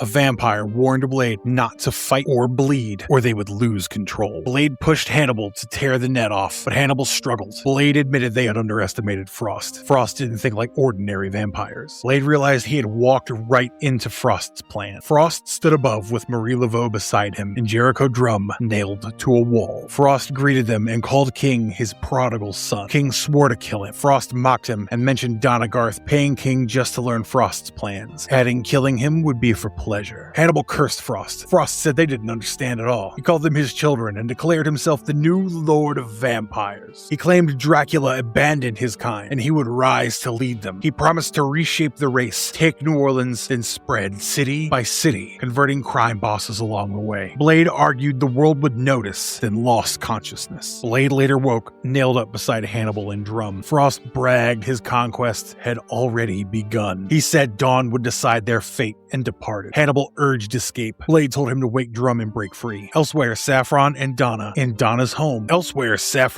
stayed in Donna's home, hoping daylight kept them safe. Frost called Donna, warned she had 1 hour to sign over Garwood Industries, and promised to come before dawn. She recognized his voice and panicked. Blade tried to wake Drum, who struggled under a magic charm. Hannibal said shifting into a vampire form cost him part of his humanity. Blade pressed him, saying others would die by dawn if they didn't act. Hannibal tore himself partway free, loosening Blade. Blade reached and freed Hannibal's hand that held a syringe. Hannibal hesitated, and Blade reminded him lives depended on him. Then Blade said, "Now it's up to you." Jericho tried to reach his brother's spirit, but felt Marie Laveau's magic blocking him. Hannibal told him the city needed him and ripped off the charm around Jericho's neck. Jericho's strength returned as his brother's spirit flooded into it. He declared they would take vengeance on Laveau, but first freed himself completely. Filled with power, he confronted the zombified followers below, telling him they hadn't chosen this fate and must die again before they could rest. He leapt down and attacked them, determined to find Laveau afterward. Hannibal tore Blade loose, wincing as he didn't heal as fast. Blade thanked him and apologized for forcing the transformation. King slapped Blade lightly instead of hitting him with full vampire strength. Blade understood. They couldn't afford to die. Marie Laveau appeared, calling Jericho out and claiming she now had powerful allies. Jericho challenged challenged her, saying the Loa only respect obedience. King shouted the time to fight had come. Jericho demanded the Loa reveal true power. A huge serpent spirit appeared. Laveau tried to command it, but it struck her violently. Jericho prayed, calling for vengeance, and Laveau screamed as the spirit wrapped her and lifted her into the air. Blade and King jumped ship,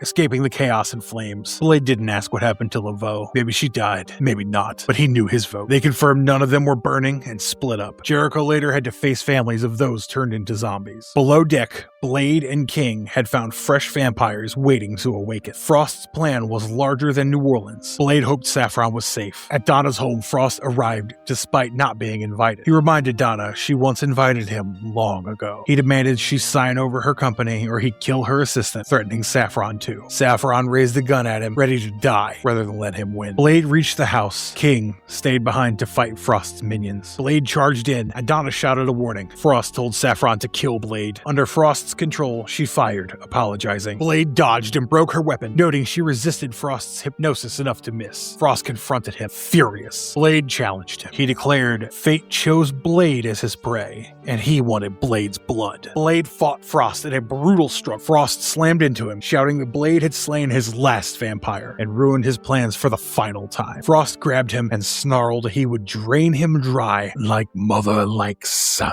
Blade was choked, but Frost paused, saying he wanted Blade to suffer exquisite pain first, then hurled him violently across the room into wrecked furniture. Blade staggered up as Frost taunted him. Saffron appeared under Frost's control, aiming a gun at Blade. Frost told her to shoot and only avoid vital spots. Blade begged her to fight the influence. Saffron trembled, pleading for Blade to stop her, but he grabbed her gun and said she didn't need it. Frost lunged again, declaring he would kill Blade for pleasure. Blade reached for a weapon, telling Frost nothing he did could be worse than what he'd already done, and that he was born to kill Frost. Donna rushed to help, grabbing Frost. He flung her aside. Blade stabbed Frost with teeth daggers, missing his heart but hurting him. He followed with a silver machete slash. Frost screamed as Blade vowed not to lose Saffron too. Frost stumbled, swore revenge, and leapt out through a window. Later, Blade, Saffron, and King walked in New Orleans. Blade said Frost was still out there, and they'd try to make life in the city work for a while. Hannibal said he wanted to stay as human as possible and had a new case. Donna wanted him to find her father, Simon Garth, who had been revived as a zombie. They talked quietly as night settled, preparing for their next battles.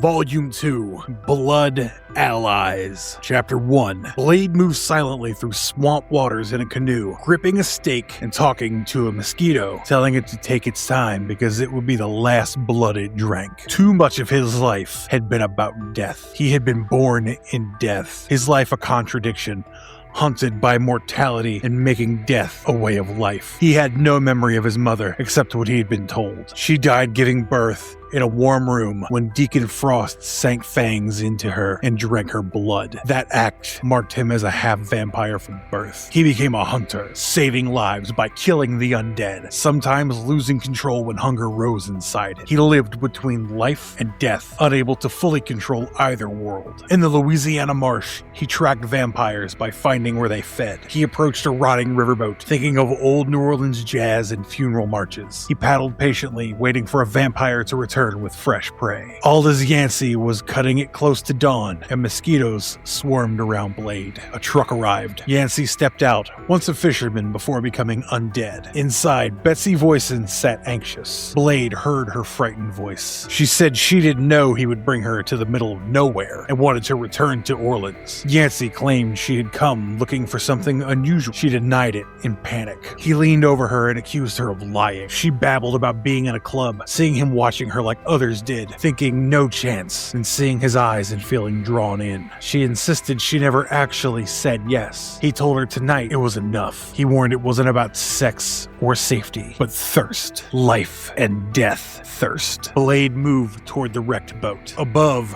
Wormdigger answered Yancey's call, saying all was quiet. Yancey beckoned to Betsy to follow, promising all his guests went to the gambling room. She said she wasn't gambling. He told her she'd already lost. In the humid Louisiana Delta air, Wormdigger leaned on the railing and smirked, comparing the atmosphere to a lover's embrace. Yancey told him he would feed after him. Blade crouched low as he moved across the ruined wood towards the riverboat, surrounded by the contrasting smells of damp earth, oak, moss, and petrochemical fumes rising across the Mississippi. He thought Wormdigger couldn't even smell the rotting corpses over the stench. He confronted the lookout, calling him out for chomping his last worm in half and saying there would be no leftovers tonight. Blade grabbed him by the throat to keep him from warning Yancey and promised to make it quick, noting the river had been his life. He broke the man's neck and tossed him into the swamp, calling it a fitting resting place. Blade reflected that he didn't think of himself as violent, though he knew others would disagree. He tried to save living people, hating vampires for what they became. Sometimes hunting them revealed who they were in life. Wormdigger had once been a man who dug worms and laughed by biting them in half. Now, shredded by the fall, he lay torn apart, and Blade remarked the worms would soon find him. Inside the riverboat, Blade entered a murky gambling room filled with dried corpses slumped around tables. He noticed that Yancey drained victims dry but didn't turn them. They became empty husks. He saw Betsy held by Yancey, who leaned in to bite her. Blade slashed across Yancey's face, apologizing for arriving late. Yancey complained Betsy wasn't fighting, and Blade accused him of staring into her eyes to suppress fear. Yancey recognized Blade and called him an obsession among New Orleans vampires. Blade introduced himself with humor and asked where these plasma gatherings took place. Yancey said vampires feared him and called him the Boogeyman. Blade joked about being the Sir Lancelot of boogeymen. Blade charged, saying he saved men too and wielded wooden stakes expertly. He dove forward as Yancey transformed, sprouting bat-like wings. Yancey threatened to rip his throat out. Blade taunted him, saying no vampire had ever managed that, and mocked his desire for fangs. They clashed midair. Blade twisted like a matador and drove a stake through Yancey's wing, making it hard for him to fly. Yancey shrieked. Blade joked about the air whistling through the holes like the Grand Canyon. Yancey crashed wildly. Blade warned about glass shards slicing nerves and blinding a vampire. As Yancey smashed through debris, Blade remarked how annoying the wounds must be. The two crashed through another room and the fight continued. A pale peach hint of dawn crept into the sky, threatening Aldous Yancey. Blade and Yancey, now transformed with leathery bat wings, crashed through the collapsing riverboat. Even with pain in his damaged wings, Yancey lunged with taloned hands. Blade dodged, but knew letting a vampire grab you was dangerous, their strength overwhelming. Yancey tried to rip the stake from his own shoulder before sunlight arrived. He boasted he had just enough time to drink Blade's blood and recover before dawn, and then make Blade beg him to take Betsy instead. Yancey's broken fangs scraped Blade's neck as he pinned him. Blade yanked himself free and reminded him that he was immune to being turned, making him perfect for this work. Yancey tried to flee upward, but Blade hurled a chain that hooked into him, dragging him back. Blade taunted him about enjoying his sanctuary at sunrise. Yancey panicked, saying the sun would kill him. Blade joked about uneven tans and skin cancer, then pointed out the corpses he found inside. He said he saved Betsy's life, and maybe she would survive the memories Yancey forced on her. Yancey weakly asked how Blade survived his own. Blade answered he looked into the eyes of the living and tried to let that be enough. Dawn hit Yancey, burning him to ash. Inside, Betsy begged Blade not to hurt her. He told her he was taking her out and reassured her she'd done nothing wrong. He told her desire wasn't a crime, and she hadn't been punished for anything. She'd been chosen at random. He urged her not to blame herself and let her out. Morning light spread over the wreck as Yancey's remains smoked. Blade asked if the sun felt good as they walked away. Later, in New Orleans, Blade returned home, appreciating the city's culture and mix of lives. He carved wooden stakes while watching television, enjoying police dramas because he related to homicide detectives. He thought how impossible it would be to convict someone who left no bodies, like Aldous and Wormdigger.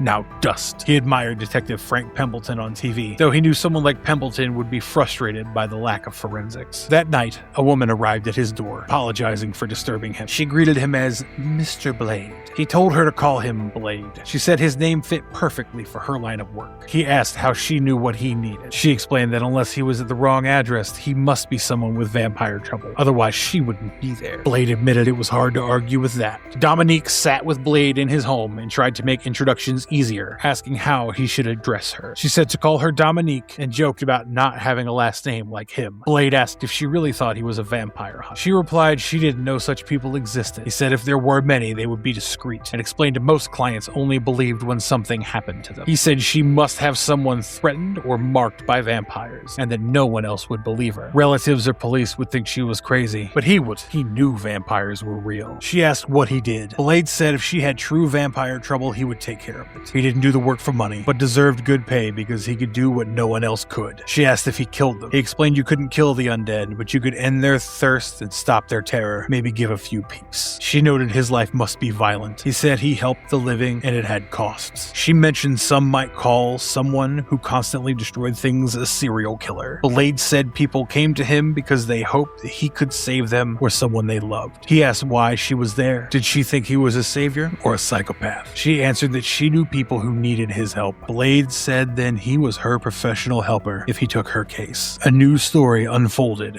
as a vampire sat watch from above.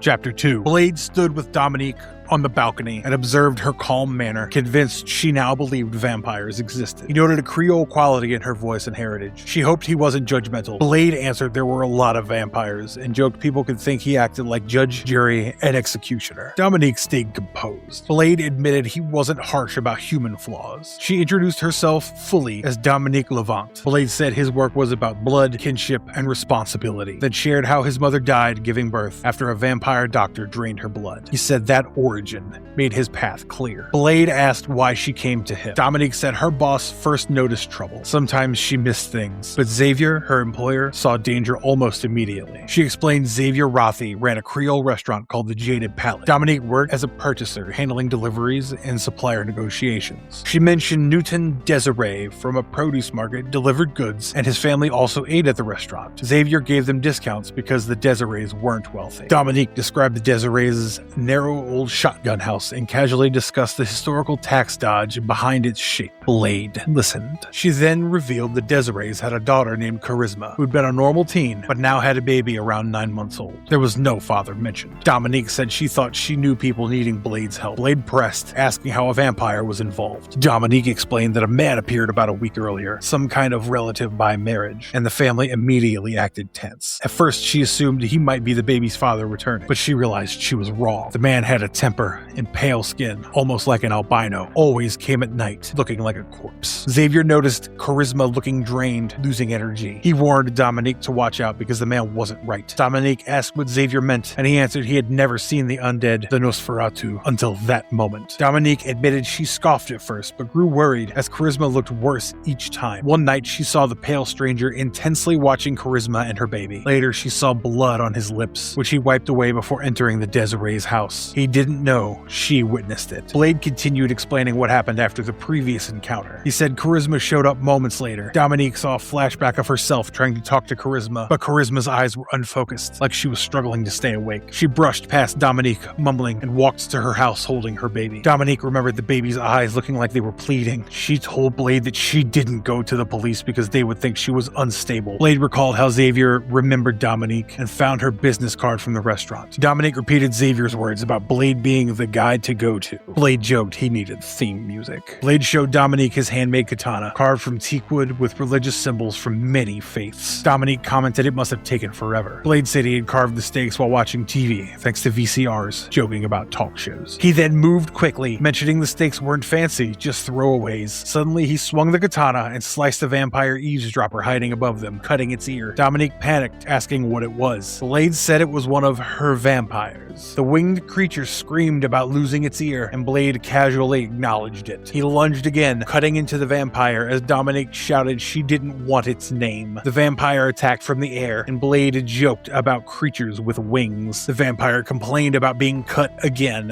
and Blade taunted it. Dominique watched in horror as Blade fought. The vampire hovered, taunting Blade about his blood. Blade shot back about Mario Bava movies. Dominique grew angry, accusing Blade of flirting with her earlier just to get paid to kill vampires, and slashed the vampire herself. Blade fought on, throwing punches, while the vampire threatened to kill him for free. Blade replied that he was immune to vampire bites. The vampire slammed into him, tearing his side open and sending him falling off the balcony. Blade grabbed the railing as blood spilled. The vampire dove, threatening to claw through Blade's fingers and leave its stumps behind when he fell to the courtyard. Blade clung on, struggling as the vampire swooped in for another strike. Michael Morbius descended through the night sky over New Orleans, thinking about how the media called him a living vampire. He ignored the city below and focused on his past, how he once suffered from a rare blood disease that made his flesh pale and dissolved his blood cells. He remembered his fear and anger back then, and how he fought against the horror of dying. He recalled raging at fate, pleading with God or the universe, and believing in nothing could be worse. He thought about choosing science as his path, hoping to alter who he was. He performed experiments on himself, using electrical shock treatments to try to stimulate blood cell growth. But instead of curing him, the treatment mixed with vampire bat enzymes changed him. He became driven by bloodlust. He fought it every day, always tempted, hating himself after each failure. He compared his condition to addiction, similar to drugs and alcohol, but noted that his was bloodlust. He wanted to help others because he understood cravings and the suffering around addicts. Yet he admitted he'd done a terrible job helping himself. He arrived at a house and approached the door. Newton Desiree answered, angry. He told Morbius he wasn't allowed inside and accused him of trying to force the family into confronting something they didn't want to face. Morbius apologized for losing his temper previously. Newton rejected the apology and threatened legal action. Newton's wife Zine came out, and Newton claimed that he could straighten out Charisma. Morbius warned him that teenagers didn't listen to fathers and insisted he came to make amends for his past with Martine, Zine's cousin. Zine said she barely knew Martine now. Morbius explained they grew up together, stayed in touch over calls, but the family always spoke of Martine as if Morbius ruined her life. He said he never hurt Martine intentionally. Suddenly, Charisma arrived, pushing a stroller and joking beep beep as she rolled through. Zine remarked how little good Morbius's past efforts did. Charisma mocked Morbius's appearance and insisted she and her baby didn't need his help. Morbius asked where the baby's father was. Charisma replied, not as unhealthy as you, and Newton threatened a restraining order. Morbius hinted at bad rumors about the family and said Martine praised Zine. Zine warned her husband again that she was handling this. Charisma then left, saying she'd be back later. Morbius quietly noted Zine wasn't handling anything and watched Charisma walk into the night. Blade dangled from the balcony edge as the bat-winged vampire dove toward his fingers, claws ready to slice them off. Blade had only moments and weighed terrible choices. Let go and fall, break his legs or spine, or cling and risk losing fingers. The vampire swooped in, reaching to sever his grip, taunting that he'd leave Blade helpless. Suddenly a chair smashed into the vampire's chest. Dominique swung one of Blade's metal chairs like a weapon, knocking the creature back with a loud crack. Blade saw a blur of her skirt as she fought, and he was glad she was on his side. She knocked the vampire over the railing, and Blade praised her swing, saying she nearly took his head off. She replied she wasn't a sports person, but she'd gladly swing again. The vampire tried to fly away into the night sky. Blade leapt after him, katana raised, surprising the vampire, who didn't expect a human to follow airborne. Blade slashed in midair, ripping his face and landing on him as they crashed. Dominique watched, stunned. The vampire screamed, bleeding heavily, sinking his fingers into his own wound in shock. Blade said usually he saved the client, not the other way around, and thanked Dominique for saving his fingers. Dominique asked if vampires read ads and hunted hunters. Blade said sometimes they did, saving him effort finding them, though it rarely ended well for them. She said she could have lived happily never seeing this. Blade answered many things are better left unseen. She wondered why the vampire hadn't just attacked sooner. Blade guessed he was just curious and eavesdropping, wanting fame among vampires by killing the famous vampire hunter. He joked the vampire seemed more interested in his ear for a moment, like a Mike Tyson ear fetish, before things got bloody. Dominique asked what the vampire came to do. Blade explained that the vampire wanted to build a reputation by killing him. He held up his katana coated in blood as they caught their breath after the fight. The vampire defeated and silence settling around them.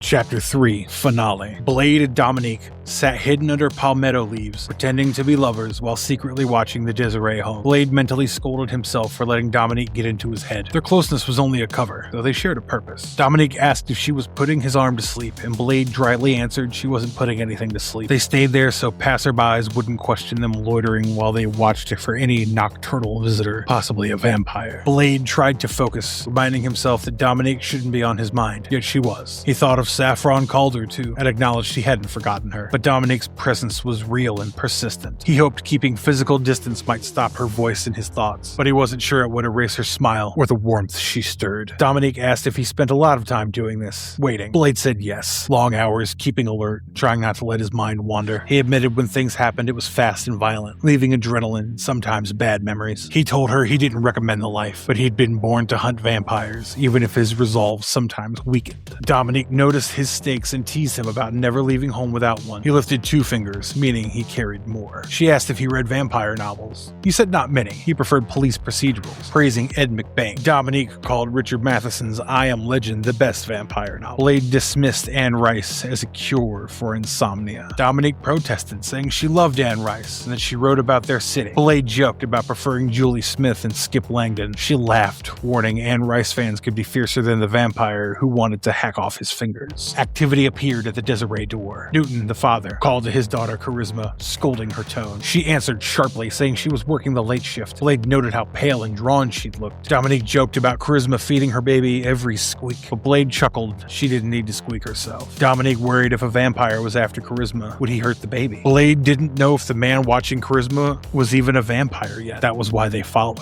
He could be a stalker, Blade said, and that was dangerous too. Blade told Dominique to hang back in case things got hairy. He didn't want to worry about her. He hoped she wouldn't stay such a loud presence in his mind as they moved to follow the potential threat. Detective Waylon Cypher of the New Orleans Police Department followed a man through a quiet suburban neighborhood, but he wasn't suspicious of the man himself, only the assignment. His superiors told him the man had been lurking around for several nights and seemed unstable, yet Cypher found it unusual that the department cared about a victim or a complaint. They didn't usually do crime prevention work, so why assign a detective instead of a patrol car? He stepped out and approached the man. Holding up his badge, he asked for a moment. The man joked that Cypher must be his personal Frank Pembleton. Cypher didn't understand the reference, learning it was a homicide detective from TV. Cypher said he'd seen an ad implying the man was a paladin of vampire slayers. The man sarcastically claimed to be Buffy's older twin brother. Cypher introduced himself and implied the man might be up to no good. The man brushed it off, saying he had somewhere important to be. As Cypher moved to leave, he warned, "Let you know we have an eye on you." The man responded, "Have a nice night," as Cypher drove away. Across town, Michael Morbius stopped following Charisma Desiree once he confirmed she was meeting Harvey Kincaid. He had tailed her before and knew enough. He watched Kincaid arrive at one of his drug-selling spots and decided to kill him. Morbius tried to justify it by thinking about Kincaid selling heroin to kids, but he knew the truth. Hunger drove him. Kincaid worked nights, smiling and flashing cash. Morbius dropped from above, fangs bared, and attacked. As he fed, Morbius admitted it wasn't cosmic justice, just feeding. Kincaid screamed as Morbius bit him. Meanwhile, Charisma prepared heroin, wrapping her purse strap around her arm, needing a fix the way her baby had. Her face twisted with desperation as she injected herself. Elsewhere, at Xavier Wraith's upscale restaurant, closed to humans on weeknights, vampires gathered. Ulysses Sojourner, a winged vampire leader, arrived to promote uniting vampires nationwide. Xavier served blood bisque, having once been a gourmet chef when alive. Vampires ate, their fangs lengthening as they praised the dish. Ulysses announced progress in their mission to destroy the vampire hunter, then shared he had bad news. 2 vampires, Aldous Yancey and another, had been slain and turned to dust. Blade killed them, he said, and police vampires failed to find evidence. He held up a stake pulled from a riverboat paddle wheel. Blaze, undeniably. He urged the New Orleans vampires to join together in a common cause as the gathering reacted tensely. Ulysses Sojourner addressed the gathered vampires, saying this night might be when they turned the tables on the hunter. He stated Blade trusted Dominique Levant and that trust would lead him into a trap. He explained they convinced Blade the teenage mother and baby were in danger, so Blade would react emotionally to save them and spill human blood. Ulysses said this would end Blade's crusade, claiming Blade would kill violently and messily. He revealed he placed Detective Waylon Cypher on Blade to witness the act and arrest him, assuring Cypher thought he was just doing his job. Ulysses believed Blade would condemn himself for taking an innocent life and might even commit suicide. The vampires applauded the plan. The crowd cheered at the idea of Blade imprisoned and disgraced. One vampire mocked Michael Morbius, calling him a wannabe and not one of them. Ives St. Monroe stood brooding, thinking about how handsome he once was and how he missed seeing himself in mirrors. Ulysses told Morbius he would get the stake in his heart for real vampires, calling it Morbius's sacrifice. Ives sneered and complained Blade had ruined his face. Ulysses told him Blade either would have killed him or beaten him worse, and now they would destroy Blade. Ulysses said Blade would kill Morbius or die trying, and either way, vampires would win.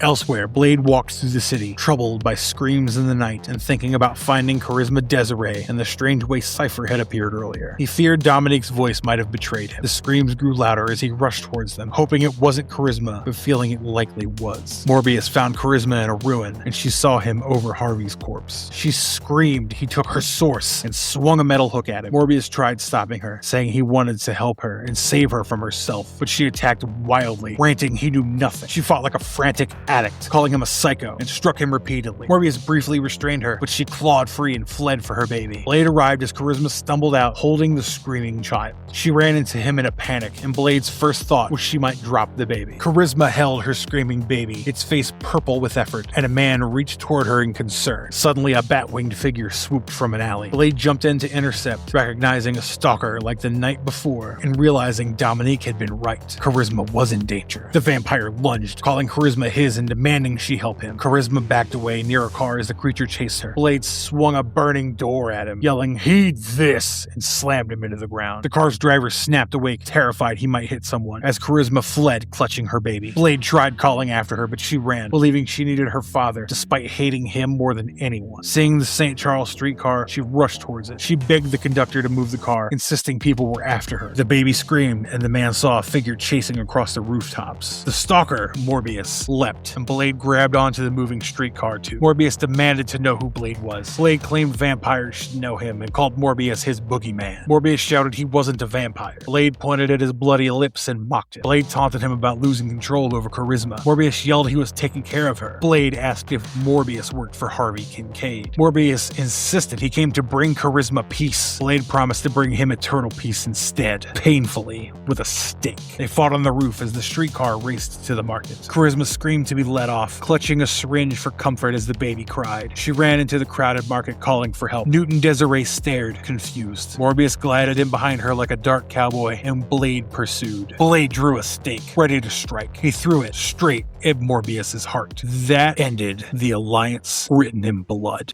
Volume 3, Return of the Vampire Hunter, 1999. Chaos, Part 1, The Dead Walk. A ghastly skeletal figure clutching severed heads lamented woe to all as it told the tragic tale of Blade, the Daywalker, born of a dying mother, drained of blood during childbirth, and cursed yet destined to hunt vampires. It recounted Blade's life of vengeance, traveling the world to rid it of the undead, crossing paths with Quincy Harker, Rachel Van Helsing, Frank Drake, Hannibal King, and Doctor Strange. The figure described Blade as a killer by blood, hardened through years of fighting, and even tied Spider-Man to his long, grim crusade. In a graveyard under a purple sky, grotesque ghouls dug up graves, complaining about the smell and the effort. One urged the other to dig faster for their master. Inside the coffin, they unearthed lay Blade, seemingly lifeless. They mocked him, saying Morbius, the living vampire, had taken him down, doubting the famed hunter's toughness. As they discussed presenting the body to their master, one heard a voice calling him Fat Boy. Startled, they thought it was the master, but Blade appeared hanging upside down, alive, smirking, saying, "Time to play." Blade attacked savagely, biting one creature's leg and breaking free. He fought with brutal precision, kicking, punching, and using a shovel to impale one ghoul. Finishing them off, he snarled for them to play nice with Fat Boy. Meanwhile, in New York, S.H.I.E.L.D.'s covert task force, Silver Eye, prepared to execute Code Z Tango 3. Commander Frank Dallas authorized it after confirming they had captured Subject A1. Inside the Silver Eye destroyer, agents monitored vitals and systems as Dallas ordered wake him up. Later, when asked whether to activate Silver Fang 1, Dallas, calm and smoking, decided to wait, saying, "Let him twist in the wind for a while." As their ship flew above the glowing skyline, engines cutting through the clouds, a horned demon hanging in chains wailed woe to Rome as it addressed an ancient vampire resting deep beneath the Vatican. The ancient one, Saracen, lay surrounded by drained corpses, while his servant knelt, flattering him as most ancient. The demon mocked Saracen's indulgence, saying he grew soft while others played the game above. Angered, Saracen demanded silence. The servant calmed him, saying a gift had arrived from the old devil. When Saracen asked what it was, the servant revealed a head encased in glass, preserved with garlic and silver to prevent regeneration. Saracen recognized it as Maracen's head, realizing the old devil had entered the game himself. The servant warned Maracen's body would never grow again, and the old devil wanted Saracen alone. Furious, Saracen cursed him, declaring the Reaper had come. Meanwhile, in a graveyard, Blade faced a horde of undead, led by a muscular vampire cyborg named Morgrant, who greeted him mockingly. Morgrant's enforcer, a massive red-haired vampire called Hrolf, mocked Blade for his silence, calling him the strong silent type. A sadistic brute, Hrolf prepared for a fight while his minions jeered. One of them shouted to fry Blade, and Hrolf grinned, saying he liked dead. The mob opened fire wildly with automatic weapons, bullets tearing through the cemetery as explosions erupted. Some vampires accidentally shot their own allies, and Hrolf furiously yelled at them to aim for Blade, cursing as the chaos continued. Meanwhile, aboard S.H.I.E.L.'s Silver Eye ship, 2 agents patrolled and discussed their vampire hunting duties, joking about an earlier mission involving a vampire child. One lamented killing it, calling it just a kid, while the other coldly remarked his wife had enjoyed it. Suddenly, a black armored operative struck silently, killing one of them and confirming no human before slaying the next. Commander Dallas received word that all systems were green, and Silverfang 1 awaited deployment. As they prepared to download the program, an alert sounded. Intruders had breached the Black Eye system. Dallas, calm and calculating, ordered them to wait and see how their subject performed under fire, even as chaos broke out. Back at the graveyard, the gunfire raged. Blade used his strength and agility to fight off attackers, impaling and burning several. A man wearing a No Vampires shirt appeared and shouted for Blade, tossing him his sword. Blade caught it mid-air as the battle intensified. As monsters swarmed, he fought back with fiery precision, cutting through them. The man, terrified but determined, urged Blade to escape with him. Blade drove his sword into the ground, summoning strength, and as the man struggled, the earth beneath him gave way. Enemies yelled to kill Blade, but he stood defiant as fire and chaos consumed the cemetery. The alarm blared through the Silverite command center as chaos overtook the operation. Officers reported the cemetery simulation was out of control. Commander Dallas, calm but irritated, ordered the activation of Silverfang 1 and deployment of a Fang unit to Comlab 51, demanding the alarm be silenced. Meanwhile, at Diva corporate headquarters in New York, billionaire industrialist Darius Van Gideon received updates from his assistant. He instructed her to inform Colonel Fury that all was well, cancel his Stark Fujikawa meeting, and prepare his jet for Washington. As he smoked by the window, he muttered that everything was chaos. At the graveyard, Blade stood tall beneath the full moon, surrounded by screaming vampires. The undead trembled as the figure with the silver sword prepared for battle. The eerie voices of the damned echoed, mourning for all vampires and creatures of blood who dared face the Daywalker, the one that walks in the light. In the Silver Eye base, alarms continued as Dallas confirmed Silverfang 1 was online and Protocol V3 active. The system detected Hrolf, who, now wounded, cursed Blade and vowed never to underestimate him again. Before he could finish, another figure approached him, whispering doom. Blade impaled Hrolf through the head with his sword. In the control room, readings spiked as they realized Blade was killing everyone too quickly. Dallas muttered, "Chaos. Much too soon." Blade ripped his sword from Hrolf's body as explosions erupted. He saw drones dropping silver and garlic-laced ordnance, which he recognized as coming from vampire hunters. Saying, "Later, worm," he leapt away as fire engulfed the undead. In Rome,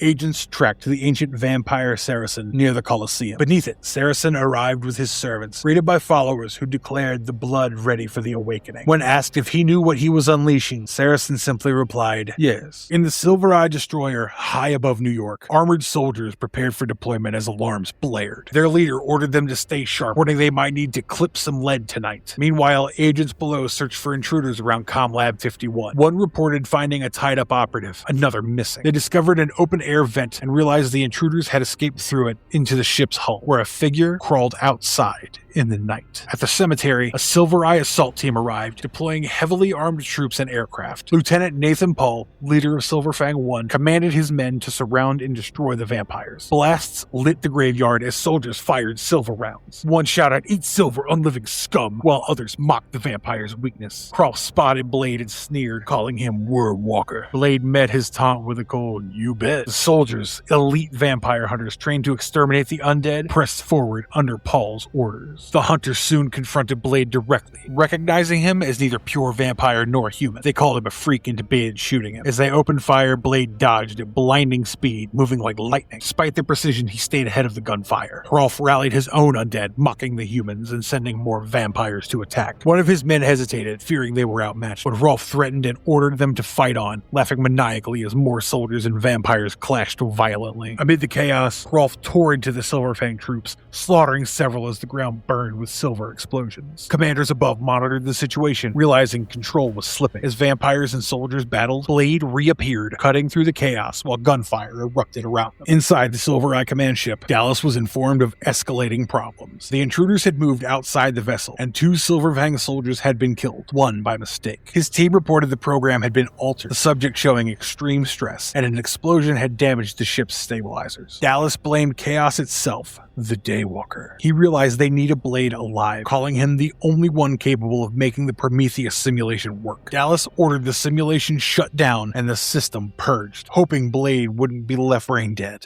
They commanded Containment Zebra 4 open, saying, "Let the dogs out." But the virus spread too fast. Control reported Prometheus was gone, and they were going down. On the surface, Silver Fang soldiers searched for Blade. Suddenly, he dropped from above. One soldier shouted, thinking Blade was flying, but he replied, "I jumped." He landed hard, grabbing a man and burned him alive with his sword, laughing as the others screamed. The remaining soldiers watched in terror, unsure what they were seeing. A soldier noted, "Since when do humans burn?" Over the comms, Control realized 2 of their men were vampires. Dallas was informed the situation was out of control. Blade stood amidst the carnage as more undead rose from graves. He recited grim words about the beast named Fear, that impaled a rising corpse, finishing it with, "Of course, he was gone." Meanwhile, agents outside tracked figures, scaling the ship's hull with magnetic devices. Before they could act, an explosion tore through the area.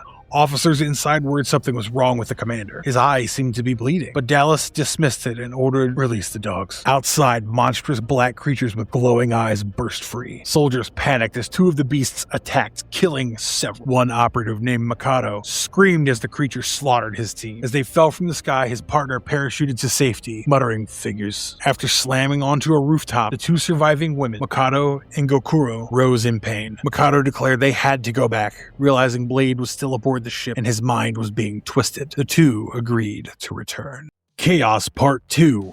Weirder and weirder. Blade descended deeper underground, repeating the words from the graveyard into the grave. As he struggled, his sword glimmered nearby. Meanwhile, in Rome, the vampire Saracen performed a dark ritual surrounded by corpses and fire. He chanted in ancient tongue as followers bowed. From the flames rose a monstrous form, and Saracen called upon his great bloody reaper. In the depths, Blade awoke alongside a man named Rank, who was pinned under debris and injured. Blade helped free him, though Rank feared him at first. They encountered a young boy who warned Blade not to hurt his friends. Blade demanded answers, and the boy revealed that Rank wasn't truly a vampire, only bitten and changed differently. He explained that Blade had been dragged below after the cemetery battle by unknown forces. Rank, trying to regain composure, said he hated bloodsuckers as much as Blade. Elsewhere, Saracen and his followers continued their ritual. Chanting louder, they summoned a massive rotting creature that rose from the flames, the Reaper. Saracen declared it the great bloody soul of their kind, craving rivers of blood. His followers worshipped it, calling it their lord and ancient master. The creature spoke in tongues, commanding Saracen to preserve the holy blood. Saracen knelt, declaring loyalty as his servants watched. Back in the caverns, Rank warned Blade they had to leave, sensing something terrible approaching. Blade demanded to know how Rank knew them, but Rank said things had changed for the worst. Explosions shook the tunnels as they tried to escape. Above, Saracen raged, proclaiming the Daywalker's name. He screamed that prophecy was meaningless and that Blade must die. As chaos spread, fire roared through the crypt. Saracen cursed the old devil, convinced the Daywalker was his doom, while his monstrous Reaper loomed behind him. The story continued underground, where Blade, Tinker, and Rank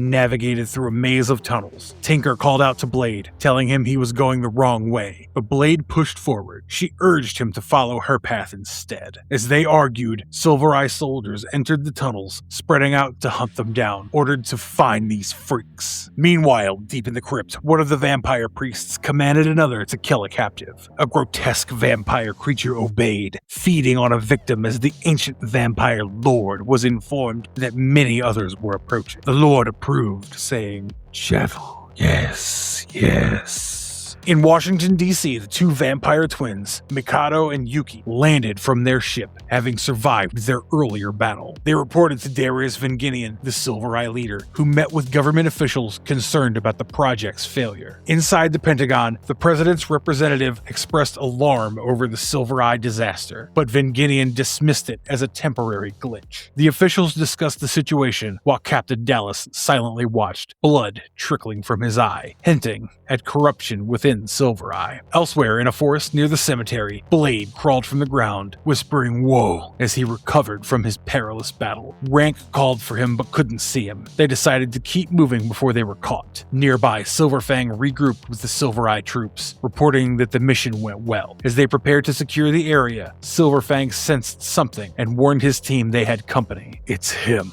He ordered them to bring out a specialist called the Freak, a glowing figure in a yellow suit named Subject A1. Back aboard the Silver Eye command craft, technicians confirmed that their systems were stabilizing. The simulation and Prometheus program were back online, and they reported, "We have contact with Subject A1. Commander Dallas clenched his jaw, repeating grimly, "Chaos is the Daywalker." In Rome, at the Colosseum, Silverfang units surround the ancient vampire stronghold. A narration introduced Damien, a pure-blood vampire, one of the elite born from pure vampire blood rather than turned. The soldiers discussed how pure bloods could reproduce biologically, creating offspring that were far more dangerous than the mongrels made by bites. They noted Silverfang had never faced a pure blood before, let alone an entire horde. Suddenly, Damien appeared, greeted by the vampire elder who called him Most Ancient One. As Silverfang's soldiers opened the door, their bullets tore through the vampires, but the creatures vanished into the shadows. Confused, soldiers shouted, trying to locate them. Then, a small boy appeared, drawing their attention. Thinking he was harmless, they prepared to fire, but he smiled and unleashed destruction. Energy surged, freezing the soldiers in place as their weapons failed. The boy, revealed as an ancient like Saracen, mocked them while a glowing vampire priest recited a dark hymn. Woe to the herd of the Fang of Silver. The soldiers panicked, unable to comprehend what they were seeing, realizing they faced one of the original vampires, the Ancients. Their attack collapsed into chaos. The boy's power ripped through their lines, and Silverfang men fell screaming as the Ancients slaughtered them. Survivors fled, shouting for retreat, but most were already dead. The few remaining soldiers regrouped, questioning how the vampires had changed so drastically. Their commander ordered them to move, unaware something worse waited below. As they turned a corner, monstrous forms descended. A soldier whispered a final farewell. "It's been nice serving with you boys," before the massive Reaper emerged in the darkness. The grotesque creature towered over them, its body a mass of flesh and tendrils. "See y'all in hell," one soldier muttered as it struck. Back aboard the ship, Black Eye 1, operatives stabilized the systems, reporting Prometheus back online. Two infiltrators disguised as technicians planned to reach level 5 to find Blade. Meanwhile, Dallas confirmed the subject was undergoing re-education. The simulation ended successfully, though he admitted he had no idea how. In Washington, Miss Maples accused Darius Vinginian of being a vampire. The president's aide dismissed her as hysterical, but she held up a cross, shouting she knew the truth. Vinginian watched calmly as she screamed, and when his master appeared, he greeted him, saying the president had missed him, ending the scene with the vampire shadow looming large. Two operatives disguised as scientists moved through the ship, whispering in Japanese about finding the lab. They spotted two human-looking guards and decided to eliminate them quietly. When stopped by security, they claimed there was a mechanical issue, but were denied access without clearance. Pretending to comply, they waited for a distraction and moved ahead. The guards mocked them in Japanese, calling them cursed. Inside, they discovered a strange containment pod. One noticed movement and muttered, "Vampire here." The two infiltrators removed their disguises. It was the twins, Mikado and Yuki. They confirmed their suspicions and exchanged quick remarks, saying they had warned everyone before. Moving through the lab, they realized they had finally achieved their goal. The two looked at each other and said they'd found him. They stood before a massive green fluid tank containing Blade, suspended and unconscious and covered in wires and tubes. Chaos. Part 3. The Hunger. Inside a fiery vision, Blade appeared bound in a cyber-organic chamber, while a shadowy skeletal narrator recited riddles about him being both puppet and player. The voice described Blade as our killer, our Blade. Pondering whether his actions were real or controlled by unseen forces, it recalled his alliance with Hrolf and his last deadly encounter among the dead, hinting he was both hunter and hunted, now caught in a strange machine of wires and fire. In the present, alarms blared as the twins Makoto and Yuki tried to release Blade from his containment tube. Yuki monitored the system, saying the virus she designed had worked, while Makoto watched nervously. As the tank shattered, they realized someone else was inside. Commander Dallas and his men detected the breach, and he ordered Blade ready for transport. But when they checked, Blade had vanished from all sensors. Dallas, frustrated and disoriented, declared he was leaving Washington and would rendezvous with the Black Eye One over Jersey City. His subordinates noticed his unstable behavior and damaged eyes. Meanwhile, Dallas contacted Hrolf, demanding Blade be found. But the monstrous Hrolf mocked him, teasing him for losing Blade again before feasting on a victim. Back at the lab,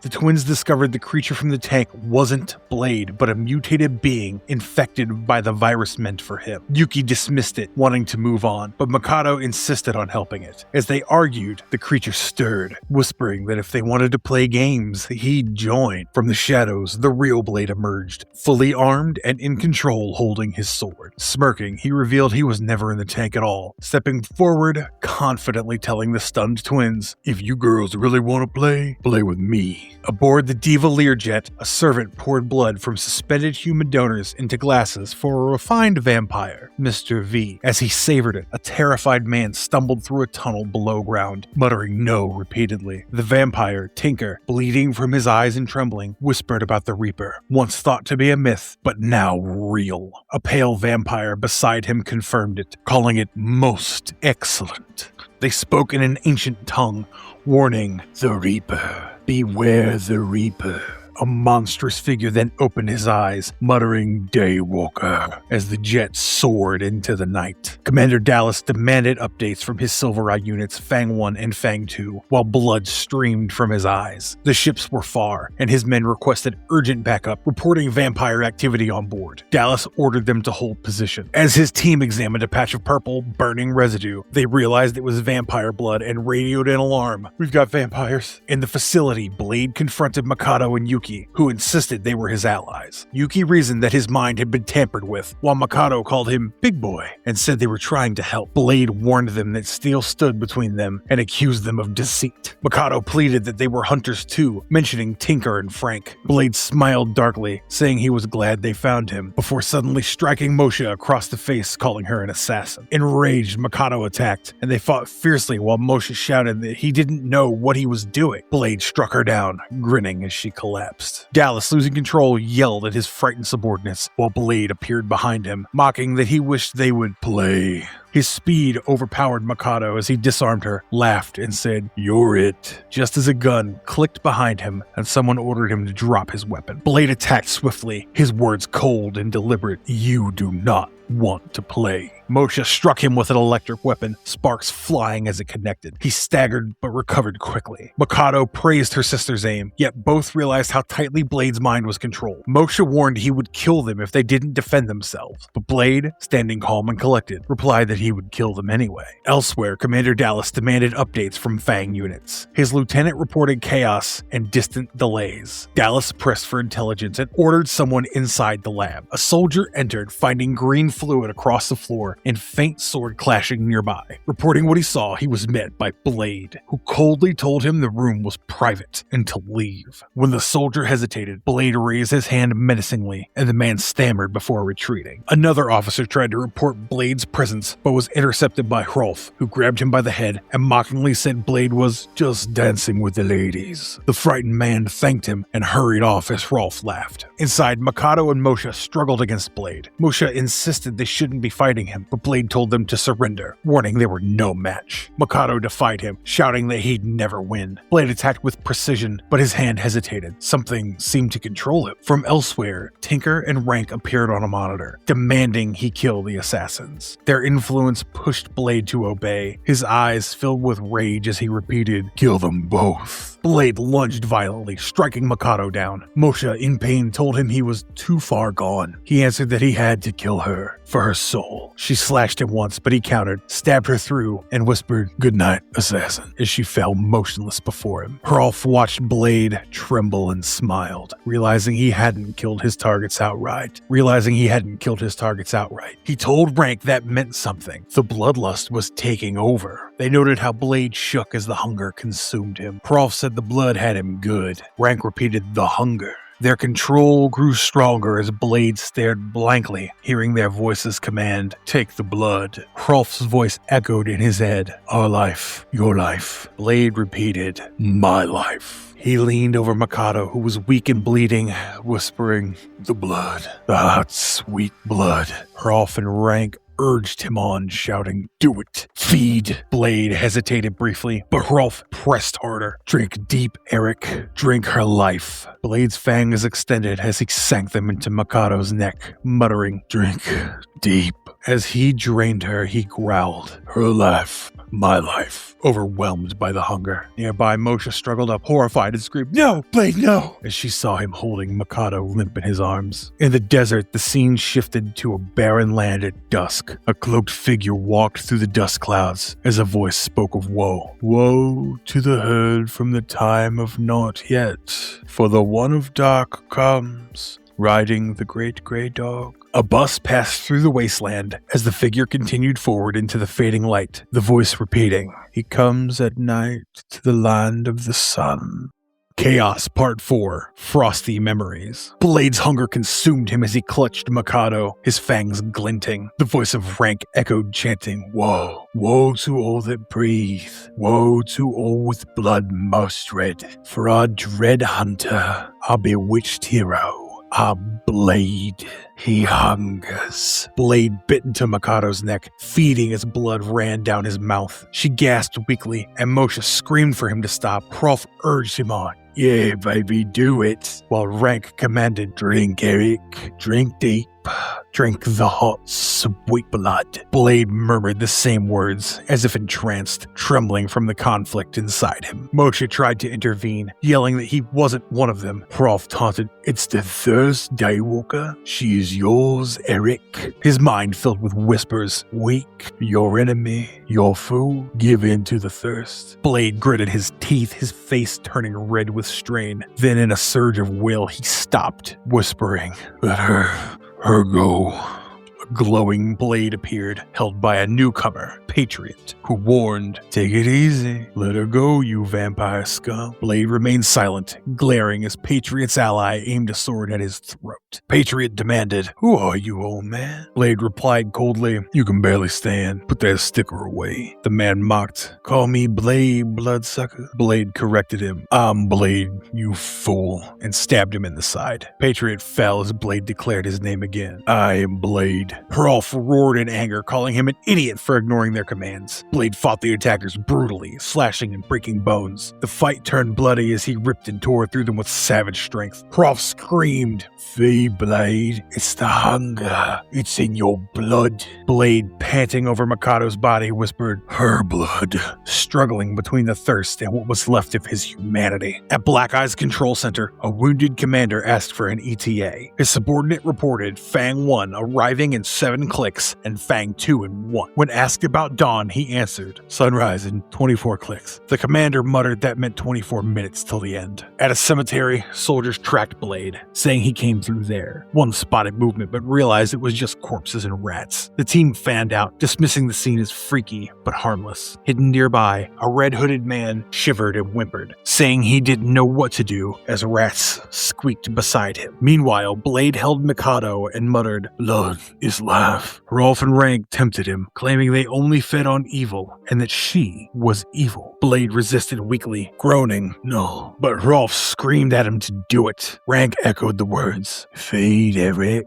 She is evil. Blood is life." Blade bit her neck as Mikado gasped and begged for mercy, uttering, "Mother, save me." In his mind, Blade saw flashes of his past, his mother, Frost, and countless others. He recalled Frost biting his mother, making him what he was. Faces of Spider-Man, Morbius, Hannibal King, and others filled his memory as he said, "I remember Frost." Sniffing the air, he realized Frost was near. Hrolf urged him to feed, but Blade stood silent. When Hrolf mocked him, Blade suddenly said, "Frost made you." Hrolf denied it angrily, but Blade sneered, "You stink of him." As Moshe begged Blade to help Mikado, Hrolf mocked him again. Blade stared coldly and said, "Your breath reeks." Elsewhere, the control team panicked as readings failed. A superior ordered Fang 1 to engage on sight. Soldiers moved in while the wounded commander muttered that everything was falling apart, unaware of what was about to emerge from the chaos. Blade moved toward Hrolf, who still held Mikado. He told him to let her go. Hrolf choked as Blade slashed him, and Mikado fell free, whispering thanks. Blade murmured that he remembered the cemetery and called him a good boy. Nearby, Moshe crawled over and asked Mikado if she was okay, and Mikado touched her face, saying she felt it. Rank approached Blade, insisting that Hrolf was his friend, and that his the Silver Eye warriors, were his allies and family. He said the women were enemies and assassins. Blade repeated the phrase, "My buddy."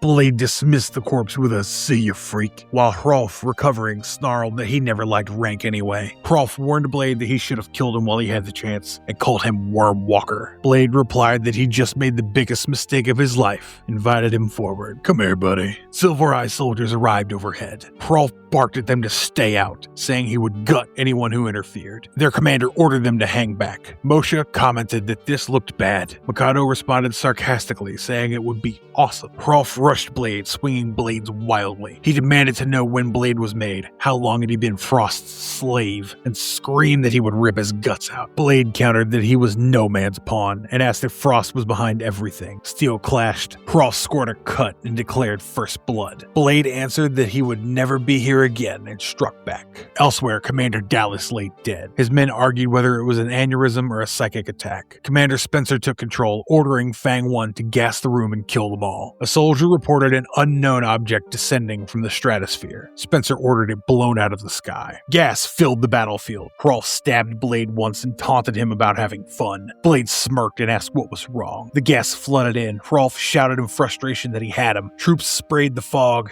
As it cleared, Blade and the woman were gone. The soldier groaned that they were gone and complained about whose idea it had been. Commander Spencer stood on the deck as alarms blared. His crew reported that the incoming target was moving too fast for lock-on, and evasive action was impossible. They reduced maneuvering power to 20% and warned that collision was imminent. When they called for Spencer's orders, he remained silent. His men called out again, "Commander?" But there was no reply. Down below, Dallas demanded updates, saying they had nothing on their end. Spencer stood motionless until he began to laugh hysterically as the countdown to impact began. At the same time, Fang 1 reported that Blade, Moshe, Mikado, and the old man were all gone, and they were preparing a sweep. The crew shouted that impact would occur in 3 seconds, but before the collision, the incoming object reversed velocity and attached itself to their hull instead of crashing. The ship was breached, and something had entered Black Eye 1. When asked for visuals, Spencer ordered tracking, and his operators reported that the intruder was moving towards Lab 15. In the lab, Hrolf complained that the situation was getting worse. Suddenly, monstrous forms emerged, grotesque, decomposing vampires calling out, "Daywalker!" as Hrolf ordered his men to open fire. He yelled for them to spread out and cut the creature down. Meanwhile, elsewhere in a barren desert, a dark figure walked alone, muttering, "Woe, woe to the winds of the earth, woe to our killer."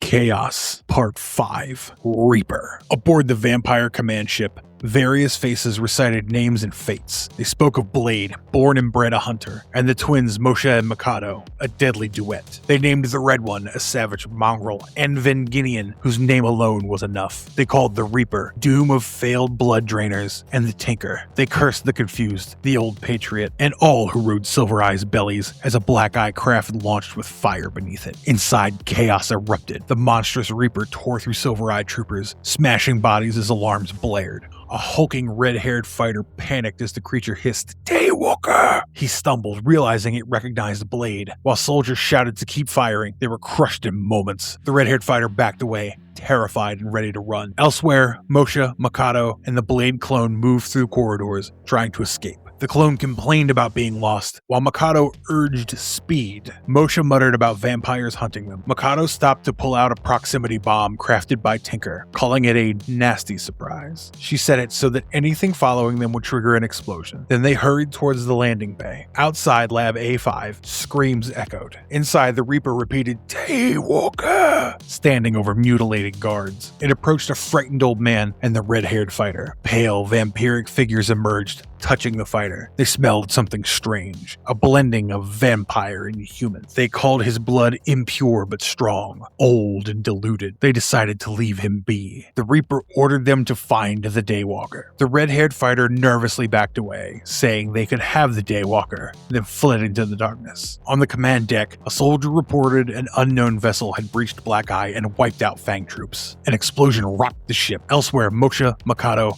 and the Blade clone debated leaving Blade behind, assuming his mind was clear now, and he'd find his way. A blast echoed. Mikado confirmed it was her bomb. They wondered about the old man they'd seen. More explosions flashed, silhouettes visible in the blast light. Mikado said Blade must have already left. The vampiric hunters sensed Blade nearby. One of the Pale Sisters whispered, "Daywalker is close. We can feel him," and told their lord they had found him. Vingideon, armored and confident, replied that he could see him. The vampire sister crawled along the wall, saying they would take him. Mikado's proximity bomb clicked into place on the floor. As the hunters declared, "The Daywalker is ours," the bomb detonated with a massive boom, rocking the ship outside. In the control room, officers reported that the explosion destroyed starboard rudder control and fire tore through Deck 5. They noted the intruder's description, a large creature with a hook-like flesh arm. Hrolf, the brute, had survived the lab. One sister confirmed another vampire was dead. The commander demanded to know where the Fang units were. The stressed operator repeated, "Get me Hrolf." Elsewhere, Hrolf rallied troops, shouting to track the monster. Someone insulted Vingideon. The brute called him scum. The command ship altered course toward LaGuardia before heading to Chicago. The commander muttered about the Reaper and called Saracen a fool. Near New Jersey, fires spread inside the ship. Systems failed. The army was threatened, and Black Eye 1 began going down. The commander ordered them to put into water and told the crew to abandon ship. The Reaper commanded, "Give your sister to the wind. Find the Daywalker." The sister repeated the order and leapt downward. The Reaper followed,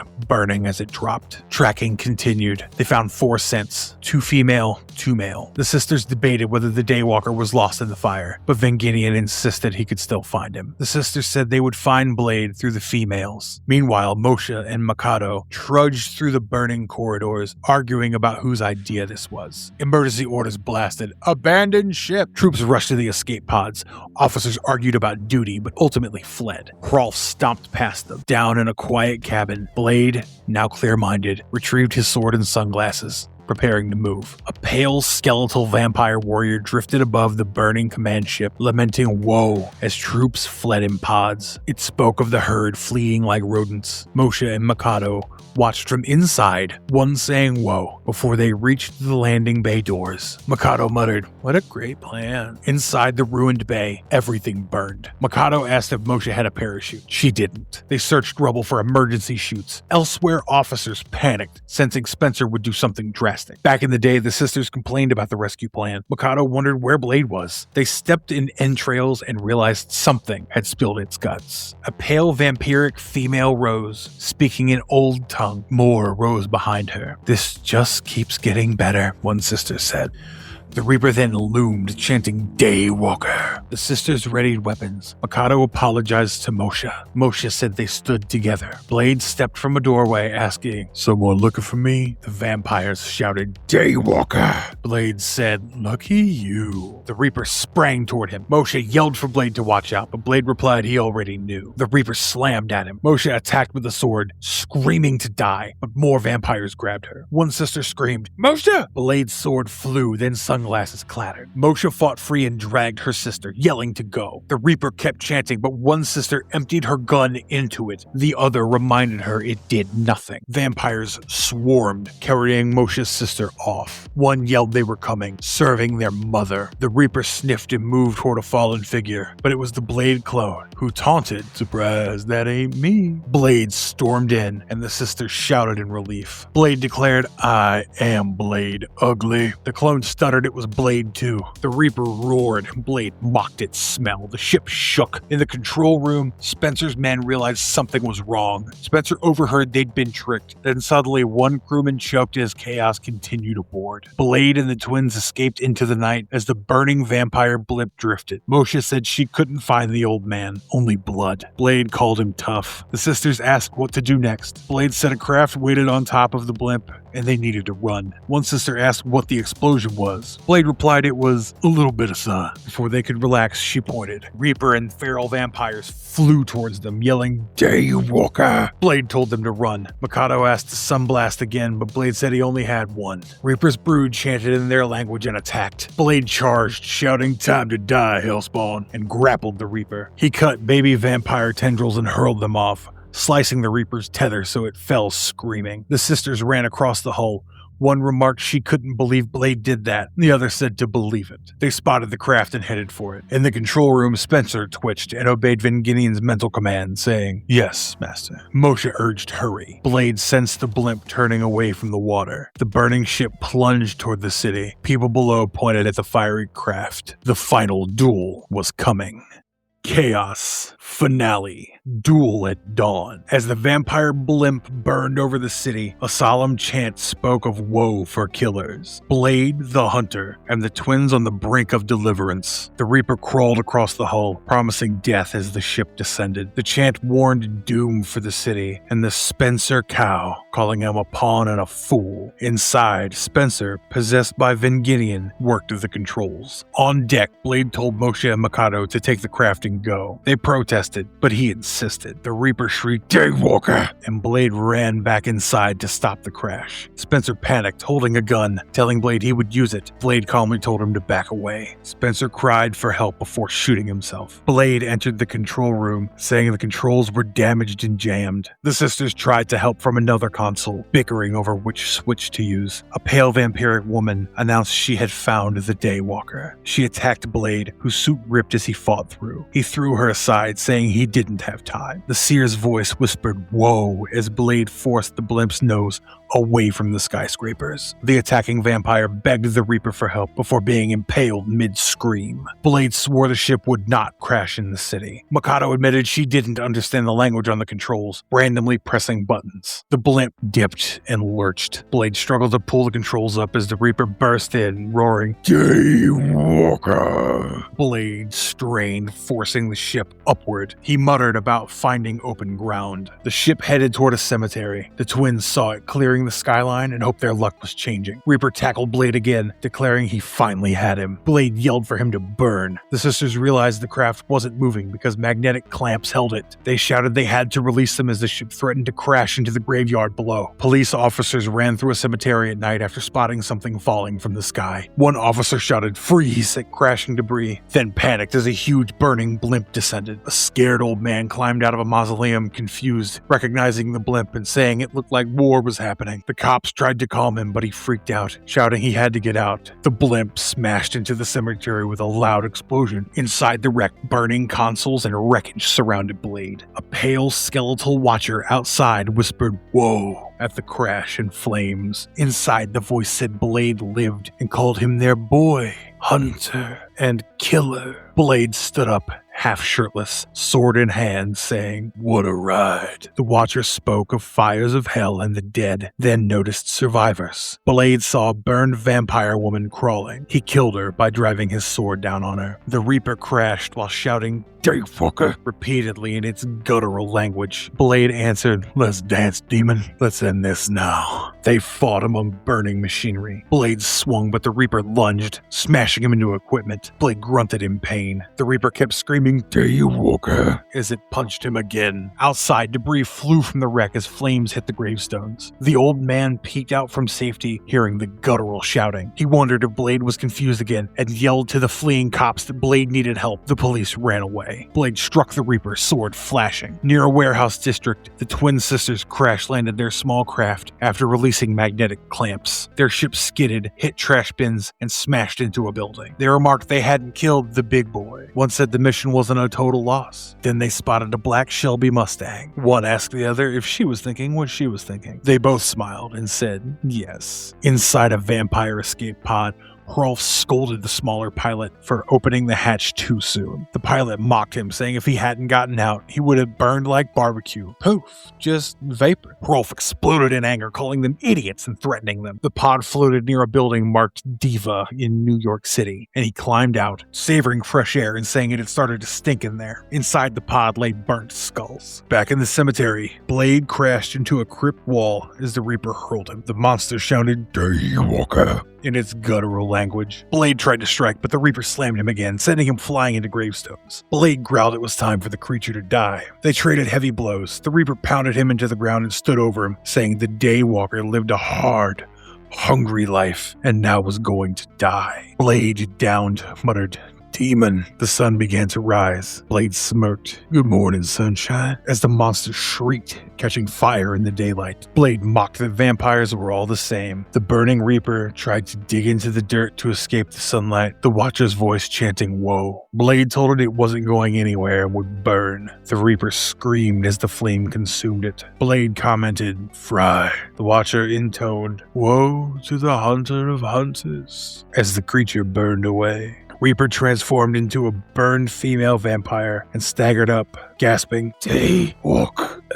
Rank shouted a warning to Blade. The woman leapt, but burst into flames and disintegrated. Blade watched as she vanished. The Watcher whispered, "Whoa." Blade heard a noise and turned. Rank stood holding a shovel with a severed vampiric head nearby. He said he cut off the head with the shovel. Blade confirmed, and Rank muttered that the creature was dead. Blade stood in the graveyard, telling Rank not to look so worried and saying it took him longer than vampires to burn. He said it hurt a little as flames crackled off him. Rank spotted someone coming. Blade said they weren't police. A black Shelby Mustang barreled toward them. Rank yelled for Blade to watch out, covering his face as the car skidded and Rank got knocked aside. Moshe leaned out of the driver's window, apologizing, saying the car lost control in the dirt. Mikado jumped out, shocked to see Rank, and asked what he was doing there. Rank muttered about Tinker learning everything and coming to help Blade, then said Silvereye took him away. The car screeched as the twins urged hurry, hearing police fire. Blade complimented the ride, told them to move over, and jumped in. They sped off as the sun rose, engine roaring. Blade grinned and asked, "Where to?" In a private jet, the Watcher's voice said, "Woe." A stern man sat with a fainted woman beside him, adding, "Much woe." In a desert cave, a voice warned, "Woe to the herds of the future," and spoke of what was and what shall always be. The Watcher walked past old equipment as dust swirled. The name of the Watcher was Scribe, and there was more darkness for him to behold. In the end, Blade didn't just survive. He butchered his way through the darkness and reminded every blood-sucking parasite why the night fears him. His war never ends, and neither do the screams he leaves behind. This was Marvelous Long Reads, and we'll return with the next savage chapter in the legend of the Daywalker, because where Blade walks, vampires burn.